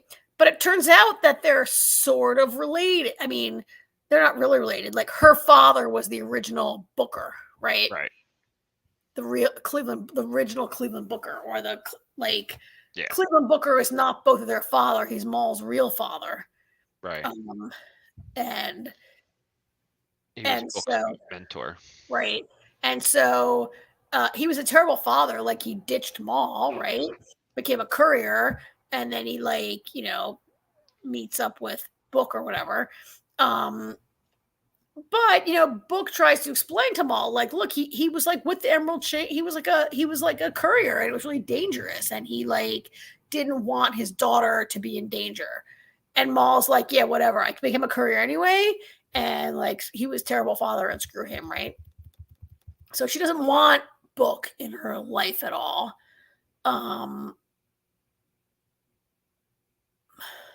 So we'll see where that goes. I think that they will reconcile before the end of the season. Yeah, I think so. Right. There was a little bit there when Book finally had enough, and he's like, you know what? He may have been a shitty father to you, but he was a wonderful mentor to me. And he's like, and then he's like, he talked about you all the time, and she softened for just a second. Yep. But she's very impetuous, and her impatience almost killed them all. Well, yeah, she's really like a total loose cannon. She has real impulse control issues, right? She's like, I can't wait for this anymore. The security isn't I'm going to overload the system. Yes, and kill us. kill us, right? And so then Locke accidentally stabs himself, basically, right? Or he Yeah. gets thrown across the room and he gets stabbed. Yeah, well, he jumps at Burnham and she flips him over, and the knife that he's holding ends up going in his chest. Yeah, he like stabs himself, sort of, and they flee because they have to. It's only episode 5; they have to get away. There's 5 more episodes to go, but yeah, I think there'll be some reconciliation. That's what this show kind of is. But so, how'd you feel about the ISS Enterprise stuff? I got very happy. I do too. I kind of wish they would have played it up even a little more. I mean, I guess they're assuming that anyone that's watching this show has watched all of Discovery, has watched all of Strange New Worlds, has watched all of everything, and that's like they know that we're in on it and that we understand it all. I guess I don't know.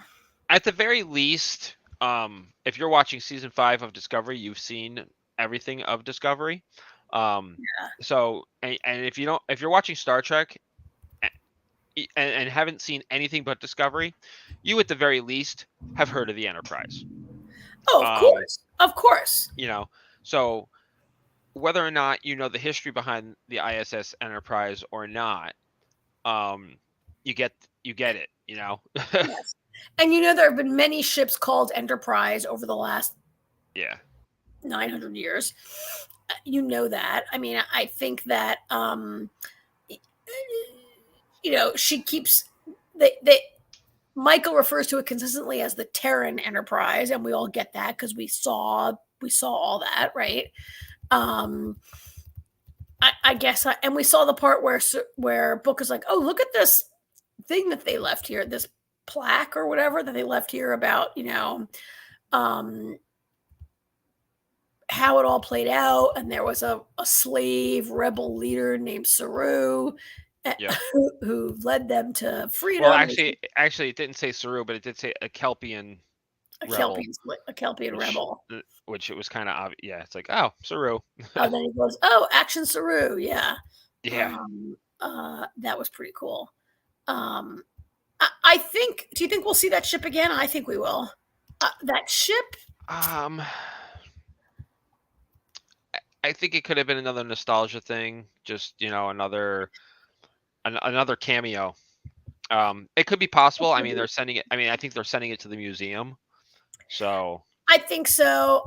I feel like David Cronenberg can't resist. Like, it's not only. It's from the other side, so it has technology from the other side in it, right? Yeah. Maybe. So I feel like David Cronenberg, although that could be a Section 31 thing also, right? It could, who knows? Yeah. I don't know when Section 31 is set. Well, Giorgio's in it, so in the past. Yeah, you're right. It probably was just a shout out to wrapping things up for all of us who've been watching.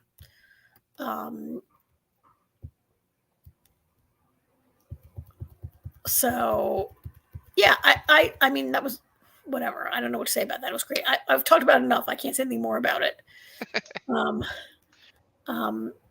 And of course, the Mirror Universe goes back to the original series, right? The original series was where it first happened. So with the bad fake mustaches.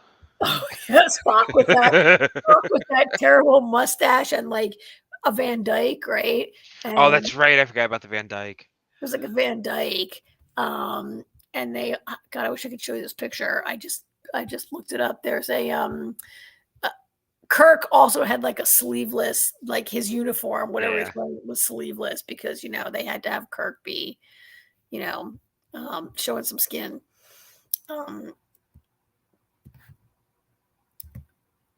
So by the end of it, you're right. By the end of it, they have the clue. The clue is a little thing of water. A little vial. We don't know what's in it yet. All right, it's clear. It's clear. It was kind of bluish. And Ark brought up a good point that I forgot about. The crew escaped the wormhole, and one of them, the doctor on the ship, became a high-ranking official. Oh which yeah, is why they ended up yeah, putting the that clue was there. cool. Yeah. And we had some good That's the stuff back on the show. ship. Like you talked about Rayner. So Rayner, Burnham's like, I'm going on the Oh way yeah. machine. And Rayner's like, no, you can't go. It's too dangerous. I gotta go.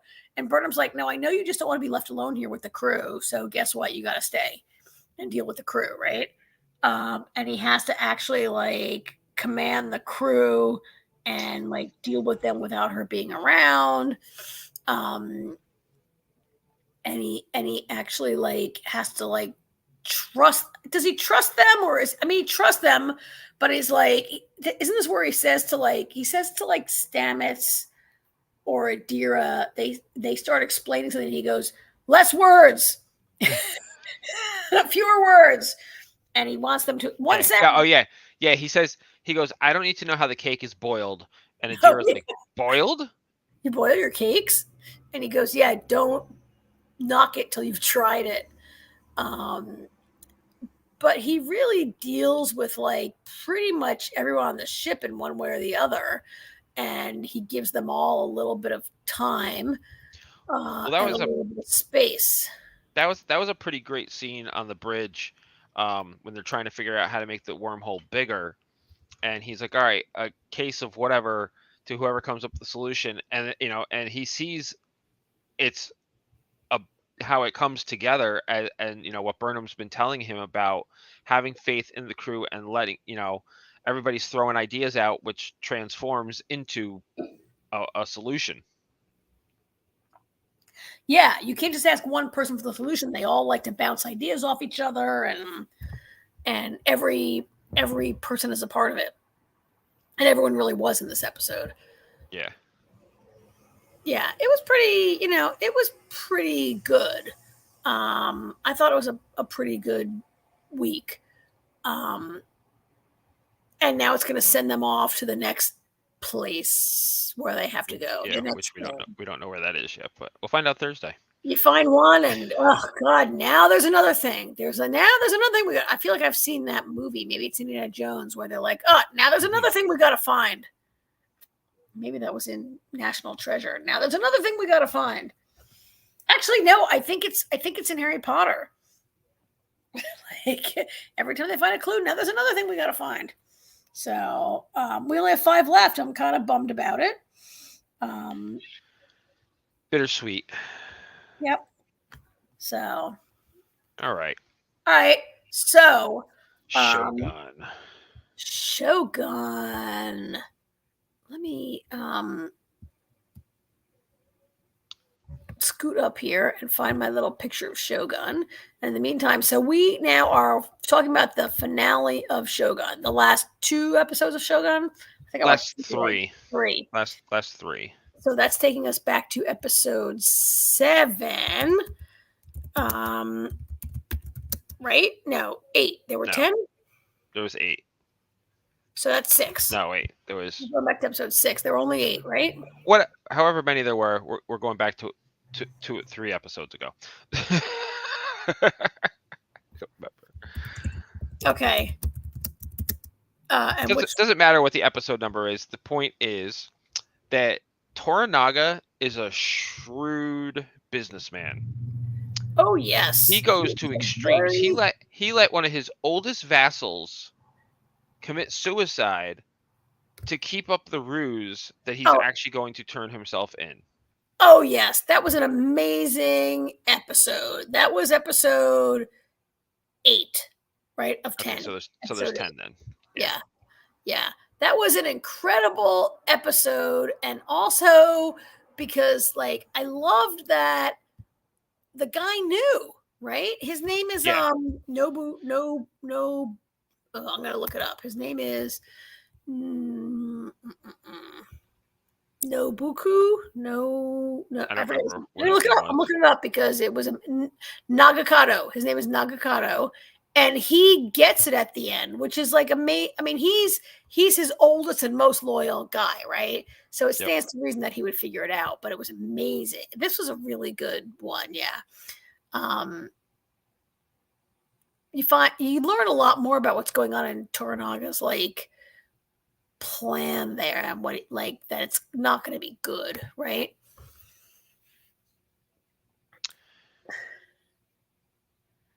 This is Yeah, that coming. was.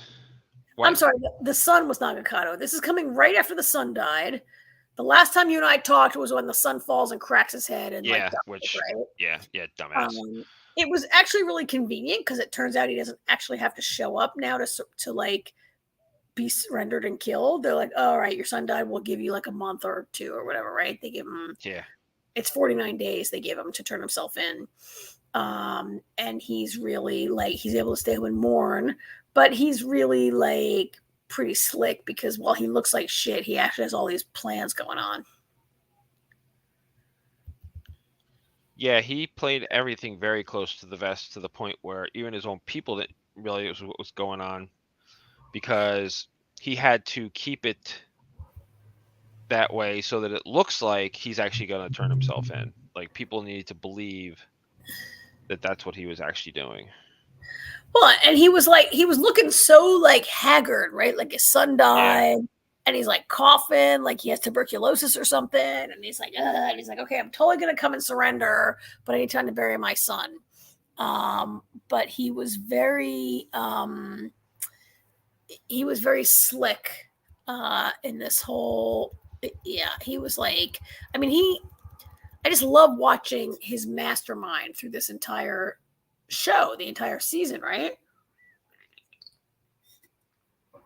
And everyone falls for it. Blackthorn falls for it. I mean, not Mariko, but everyone, like, the Anjin is definitely like at loose ends. I think in this episode, he comes and yells at him, right? Isn't this where he like has an audience and he like yells at him and he's like, I need to like, I need to get to my ship. I mean, he's kind of a broken record. I need to get to my ship, but he's like, I need to get the hell out of here, right? And the vassal that killed himself, that was Toda Hiramatsu. That was. I mean, that's a highlight scene of the season, really. I think, right? I tell you, the Japanese back then, they were messed up, man. Like he's like, hey, son, I'm gonna commit suicide. Can you be my second? Oh yeah, that was Buntaro, that was really yeah. Who I gotta say, and Buntaro did not have a good episode, man. His dad kills himself. His wife says he's like, I agree. He's like, in protest of what Toranaga's doing, we will commit suicide together. And she's like, oh my God, you idiot. Don't you get it? I want to kill myself to get away from you, not be stuck with you for all eternity. Yeah. It's not a thing we're going to do together. We're not united. Like, I've been trying to yeah, he is kind of an idiot. But it kind of showed that he's really in love with her and like maybe always has been. Right? Yeah. The more and more towards the end, I got that, that he just was bad at emotions and feelings. Like, it was really sweet what he did for her at the end. It was just too little, too late. Yeah. I felt a little bad for him. I mean, Buntaro he hasn't really earned that ever, but I felt bad for him in this episode. Yeah. But I didn't feel that bad because I feel like there's these people around Toranaga that sometimes they're like, Toranaga is a genius. Like, stick with him. And then they're like, what? We're not signing that shit. What? You're crazy. Why are you surrendering? We're not doing it, right? And like, it's obvious to us, the viewers, that he's 6 moves ahead of her, but Toranaga's 6 moves ahead of everybody else on the board, right? And yet but I guess when you think like, you're about to be killed, or I mean, I guess I get it, right? And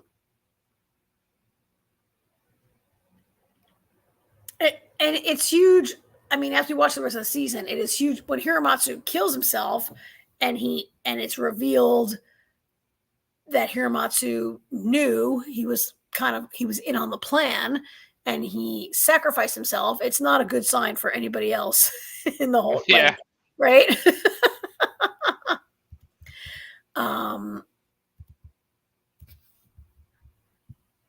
It was these last 3 episodes. We're going to talk about the next one and the next one. I'm going to say this one was great also, because they're all great. Now, episode 9 was called Crimson Sky. Yes, it was so good. It was and at so the end good. at the end of the episode, I'm like, why was this episode called Crimson Sky? And then I find out in the finale why it was called Crimson Sky. But this was Mariko's episode. This was her episode. I mean, she crushed it. I mean, first, I mean, that scene when she's talking to Ashido and Lady Achiba, she and she's and she's like totally in agreement. She goes, "Oh, okay, yeah, sure, no problem. Except my lord has told me to do this, so that's what I'm going to do." Okay, well, you're not allowed to. You can't do that. Okay, yeah, I hear you, but I'm going to do it anyway. Yeah. I mean, it was like, and Anna Sawai was great, right? Oh yeah. I mean, we watched her in Monarch, and that's where I first saw her. Yep, me too. And she's good, and she's fine. And I mean, I guess it's a show about Godzilla. So whatever, she's fine. She's been so great in this episode. And she's so beautiful, but she also like I just love the way like her face, like being in this culture, her face is like a blank slate, and yet it's totally not ever, right? Like you always know exactly what's going on inside her. She's been so good in this. And this episode, she's always like, I mean, she's always walking right up to that line. Like she knows the plan. You know that she knows the plan, and she's gonna defy these guys. And she's like, I love the scene where the regents are in the room, and they're like, and Lady Ochiba says, like, look, if you let her kill herself, you lose. If you let her live, you lose, right? Like she's got us. Yeah, it's a no-win situation, which is exactly what the plan was. You back Ishido into a corner, and you don't, there's no way out of it. That's how good Toranaga is, that he choreographed it like that. And freaking Yabashibe, man, he is hilarious. He was cracking me up all episode, up to the point where he flipped again. Oh yes. And she ends up dying because of it. But I mean, those like samurais in, and then she dies, and then he's all like distraught, like losing his mind because I thought she would be captured, not die. Oh my god, he totally snapped. It was a little surprising because I had not seen him as so devoted to her. I guess it just speaks to how much like everyone in their court loved her, and how despite her name she's descended from this like traitor father, and she's mocked by a lot of people, but really everyone around her like saw how great she was and how regal, and like loved her, right? I guess, is that why like he feels so guilty? Like I think it's because he generally didn't think he's an idiot. I mean, he's been playing both sides for so long. I don't think he realized that that it was going to come to that outcome. He thought that she was going to be captured, like so many other prisoners that they had there that weren't real. They're nobody's prisoner here. We don't know what you're talking about, but they were prisoners. You're not a prisoner. You just need a permit. Yeah, he thought it was gonna be that type. He just thought it was gonna be something like that. So for her to die like that, he was like, oh crap, and he lost it. Like he snapped, which made him even funnier. And that's kind of why, like, so Yabashige and Blackthorn don't know anything about it. Like Toranaga, I mean, this was set up probably like 2 episodes ago, maybe, where Mariko was always like, than that. Mariko's always like, can I please kill myself? Can I please kill myself? Yeah. And there was this episode where she's like, why did my father marry me to this guy? Why did my father hate me? Like, your father loved you, and you have a role to play. Are you ready to play your role? And they're making you think that her role might be, I don't know, they show her fighting. Is she a samurai? Is she this? Is she that? Her role is to sacrifice herself and die, which essentially is what she has been asking for like 20 years, right? Her whole life. She's like, can you please just, right? Like she's been asking and asking and asking to be, I mean, there was a chance she might not die. Like there was a chance she'd get out of it. And if they hadn't tried to blow up the door, but she stood in front of the door. Like Blackthorn's like, get over here, get away from the door, help me. And she's like, no, I'm going to stand right in front of this door and get blown up, which she's wanted her whole life. You're right. So, she finally, I thought she might, I'm not surprised she died. I thought she might die. Here's a picture of her. I'm trying to find a picture of her that I have already loaded from last week. I thought when she threatened to commit seppuku earlier in the episode, I thought she might. I can't remember the original miniseries. I've not read the book, but I thought she might die. And I believe that James Clavell would have written a novel in which she died. Like it's a historical novel loosely based on real events. And I thought she might have to go through with it then. So I wasn't really surprised when she died, but she didn't have to stand in front of the door. Like she chose that, right? She chose that because she also knew it would be the most impactful. Being allowed to leave wouldn't have been as impactful because yes, the other prisoners were asked to leave as they did, but her death is more impactful in the overall grand scheme of Toranaga's. Yes. Plan. Yeah. And I loved the way that, I've always loved in this, how they're showing how Blackthorn just cannot understand any of it. Well, it's a completely different mindset. That's the thing about Japanese in that time period. It's honorable to commit suicide when you screw up and shit. It's just mind-boggling, like the thought process. But it's everybody, so you know what I mean. It's just the way they were back then. It's just, to us now, it's like, what? Like it's just completely mind-boggling. It is, and yet I feel like there's a whole other level of it where there is. There's an honor to it, but. Well, and it's about service and doing what's better. Like, I was reading something today about how we live in American society in particular is very about the individual. Yes. And like the American dream and doing what's best for yourself. And like this idea of doing what's best for your liege lord or the realm or for the country is not a thing that our current society understands any more than we could ever, than Blackthorn could understand seppuku, right? Like he just, it's funny because I kind of felt like part of the story is about him getting more comfortable and will he stay, and yet he just couldn't fundamentally get it. Of course, he also was in love with her, and there is that one brief moment where they do have sex.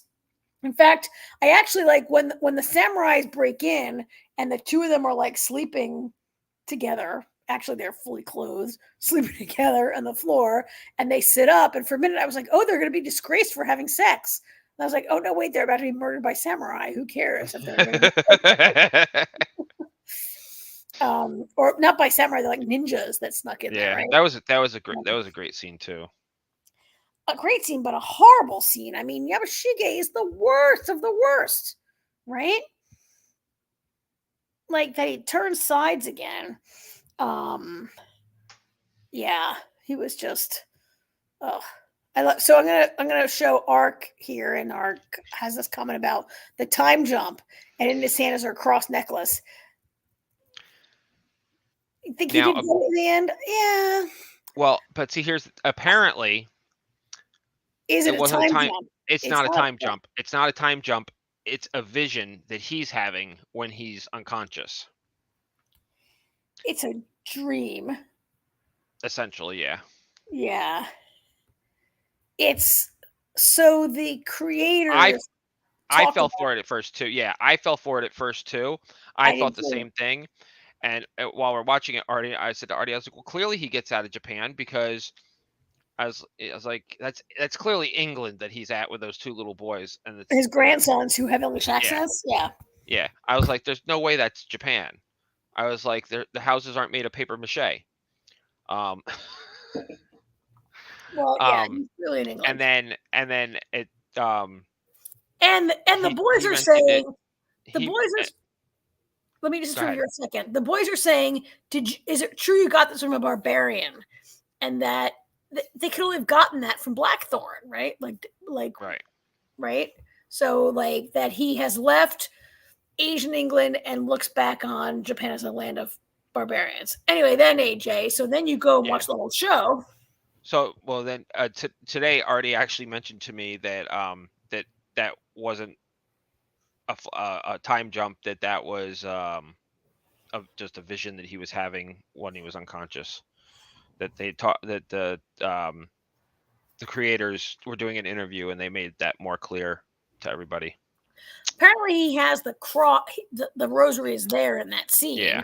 and Yeah. then when he puts it in the water, you understand that Right. what it was like a possible future that he Kind of envisioned. envisioned. Yeah.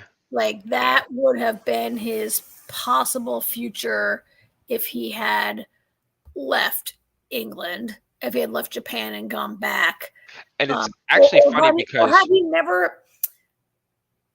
That's the go ahead, possible finish. future had he never like met Mariko, or like had he gotten his ship back and left, or at any point in this whole series had he not had his, I don't know, feelings changed. Or I mean, go ahead.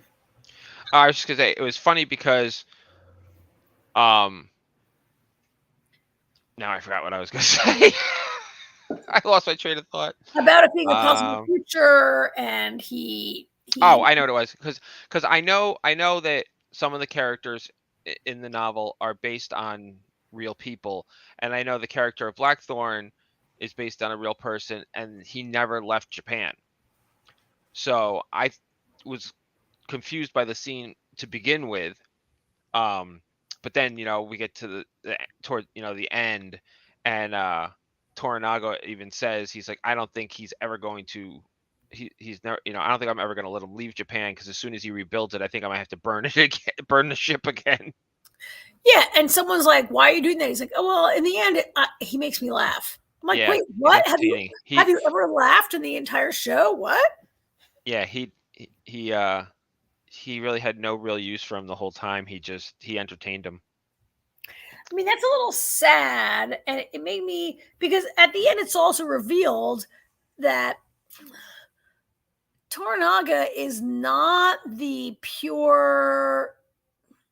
He wants to be the Shogun, right? And he does, I mean, he's based on a character that did a true historical person who became the Shogun, Yeah, and that he's not actually free of ambition. He seems to be the only person who's really like working for the good of the country, and he wants to avoid war. But it turns out at the end, I think that he's really maneuvering, like, right before Yabashiri dies, he's like, holy crap, you want to be the Shogun. You've always wanted to be the Shogun, and you actually are going to be the Shogun. yeah, he manipulated. I mean, to be fair though, I mean he manipulated it in such a way that he won the battle before with nobody dying. Fighting it. And he Yeah. and he talks about we're gonna have this this long time of peace. So I mean, was it self-serving? Yeah, but if he's successful in that, I really don't have a problem with it. He was gonna. I mean, as the show ends, he's not the Shogun yet, but he's definitely gonna No, be it. but Now, we already know. We kind of get that as he's telling the story. We kind of get that little glimpse of what it's gonna be like. and without shedding blood. And there's a point Right. where Blackthorn, like earlier on, Blackthorn says, like, "Oh, he managed to win, and no blood was shed. Only a woman died." Like, Yeah. Mariko was the only person. I mean, a lot of people died, but really Mariko is Which the yeah, which at that point is when I realized that she was the Crimson Sky. It only took one woman. It didn't have to be an entire army. Yeah. I mean, but it surprised me that Mariko's death broke Lady Ochiba, right? Like, it was set up that she was so ambitious and that she hated Toranaga for so long, and you couldn't understand it in a way until you understood that she maybe hated Mariko, and then suddenly she sees Mariko and it all melts away. Yep. And she, right? Yeah. Yeah, I mean, his entire plan could have gone to shit had Lady Chiba's heart not melted when, upon seeing Mariko after all these years. So that's like how you saw it also, right? Like Yeah, she sees yeah. Mariko. Oh, absolutely. Because you can see it, and I think also it's also twofold, because not only did she reconnect with her friend, but it became very apparent to her that Ashido was not the right horse to hitch her carriage to. Oh yeah, or to marry. Well, Yeah. Yeah. He was not he was, yeah. I mean, when she realized what was happening long before Ashido did. Ashido had no clue. Well, and he clearly was not intellectually the equal of either Radio Chiba or Toranaga. Like they both played him the entire time. There's no way there's no way she respected him, and I guess she saw the tides turning also a little bit, right? Like Lady Chiba is gonna, if she sees there's a part of her that's a little not a little, a lot mercenary. And if she sees the tide turning away from Ishida and toward Toranaga, yeah, she's gonna hitch her horse to that wagon instead. But she was really very moved by seeing Mariko and by Mariko's death. Yeah. It had a very Game of Thrones feel to the whole end of it, didn't it? Oh yeah. I mean this whole thing, the whole thing, it's funny, the whole thing's been very political the whole time. It's always just been maneuvering. I mean, there's been some fighting here and there, but the bulk of it has just been political maneuvering. Yeah. Which has been very, very intriguing. Yeah. I mean, really, especially the part where Mariko's like, we're leaving. And she's like walking out, and then she's like, all right, they're blocking us. Please kill them. And then she's like, I'm going to fight them. And then she's walking and they're shooting arrows at her. And that reminded me so much of like things that happen in the Red Keep, in Game of Thrones. But what I should say is that Game of Thrones gave me a Shogun feel, because this intellectual property is from way from the 70s, right? Way predates Game of Thrones. Yep. Yeah, I mean, the original miniseries was 1980. Yeah, I mean, we know that J.R. Martin is inspired more by English history, but it did have that sort of like feel that I got from Game of Thrones when watching it. Well, it's funny because like on Hulu, it said if you like, it gives you that whole, if you liked Shogun, try these things out. And I've seen it a couple places, and Game of Thrones is like the first thing always that it says to go check out. Not that Hulu's telling you go check out Game of Thrones, but other things that I mean, another thing that I'm not giving Game of Thrones credit for this, but I thought Crimson Sky, the penultimate episode, was the best episode of the season. And I always said that about Game of Thrones, that we always said the second to last episode is the best. The last episode is not. I mean, Game of Thrones dropped the ball sometimes. They did not drop the ball. The last episode was also awesome, but Crimson Sky, Mariko's episode, was the highlight, right?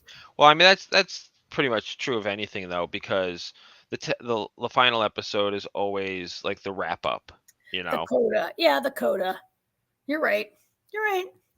You're always right. Well, I'm sorry. What was that? No, I've never heard that. I said it. You're always right. Never for the first. So nobody who's listening right now knows this, but for the first for all those years, when we had that Lost show for all those years, I was like, "You're wrong, AJ. You're wrong. You're wrong. I'm right. You're wrong." And even when you were right, I'd be like, "Well, you're not really right." Or in the case of Claire, I shouldn't have been right. No, you shouldn't have been right. Oh my God, I never said you were right for like years. And then we kind of were always on the same page. But I don't think I've ever heard you say I'm always right. And not that I think I am, because I have been wrong plenty of times about things. I just thought that was funny to hear you say that. I didn't really say it. And Ark's my witness. That's going to come back to haunt me for sure. I said you're always right. So but I mean, they did an amazing job with Shogun, which says a lot, because I mean, the original miniseries was really good too. And to be honest with you, though, I mean, again, I mean, I didn't see it when it originally aired because I was 5 when Mhm. it originally aired. But I, I mean, I'm older. it's I'm older it's than you, probably but been, but it's I probably was been 30 years since I saw the yeah. original. I was too Um, young also to watch it when it aired. and I don't remember how it played out. I remember snippets of it. I remember the stuff between Mariko and Blackthorn was a lot hotter because it was the 80s. Oh yeah, A lot steamier. it was very sexy, and I actually in those interviews that the creators gave after at the end, they said I saw someplace where they said there's like there might be exaggerating, but they said there's hundreds of pages of sex in the book. Like they have sex Yeah. all the time in the book. Yeah, and in this we only see it once. Yeah, so I could have. Okay, I don't want to say I would like to have seen more sex, but I always felt to me, I always felt that their passion was a little Relation. too back burner. I just didn't see Yeah. it. But other people really saw it. It was just me. Other people really, really saw that. I felt it was done. It was done in a very subtle way. I mean, I could feel it, but I didn't necessarily always see it on the screen. And I think a lot of that is because she was very subdued in showing her feelings. Yeah, there's a scene in maybe the last, like right before she dies, like the night before she's going to die, and she holds his hand. Oh yeah, Right? yeah, And, definitely. and that's like the most passion we ever saw out of the two of them.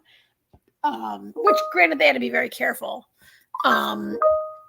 But the Heat. I didn't read the Heat, but a lot of people read the Heat. But you know what? That's okay because I don't know. Maybe it's because we're getting old, Karen. But um, we tend to enjoy the political side of things now because it's like when you're younger, I guess maybe we enjoy the heat, the passion more, and now we're kind of like, give me the good story. you know, I want to see sex. There's the internet for that or something. I don't Well, know. and look, as our friend Arc54 is saying, like she watched it, but honestly feel this version was done much better. Oh, Yeah, definitely, absolutely. I mean, because this is definitely appealing to like it's look. it's written differently. It's a piece of the time. I mean, we live in a time now where depending on you could, I mean, you can have any type of genre or feel or anything because everything is so diverse now. Um, the Shogun from the 80s, that was the 80s. You know what I mean? Like I think a good example is James Bond. You look at James Bond through the years, and each movie is More challenging. consistent with how things were done in that time period. I loved Pierce Brosnan as Bond, and I always wanted him to be Bond. Unfortunately, he was James Bond at a time where everything was exploding. The world was Michael Bay's oyster. Everything was very action and things blowing up and fast cars and everything. So a lot of times, movies and TV shows, they kind of, regardless of the story, they get the essence of the time period of the Yeah, there was the era we live in. a lot of great stuff was done back then, but you're making me think. So my mom has passed away, but I used to watch a lot of old movies and a lot of old TV with my mom, and sometimes she would say, "God, I can't believe how easily we were entertained back then." My mom was born in the 30s, came up from the 40s, 50s, 60s, 70s, and she'd say, "God, we were so easily entertained back then." Watch an old movie and we're like, "What? What the hell's going on?" Yeah.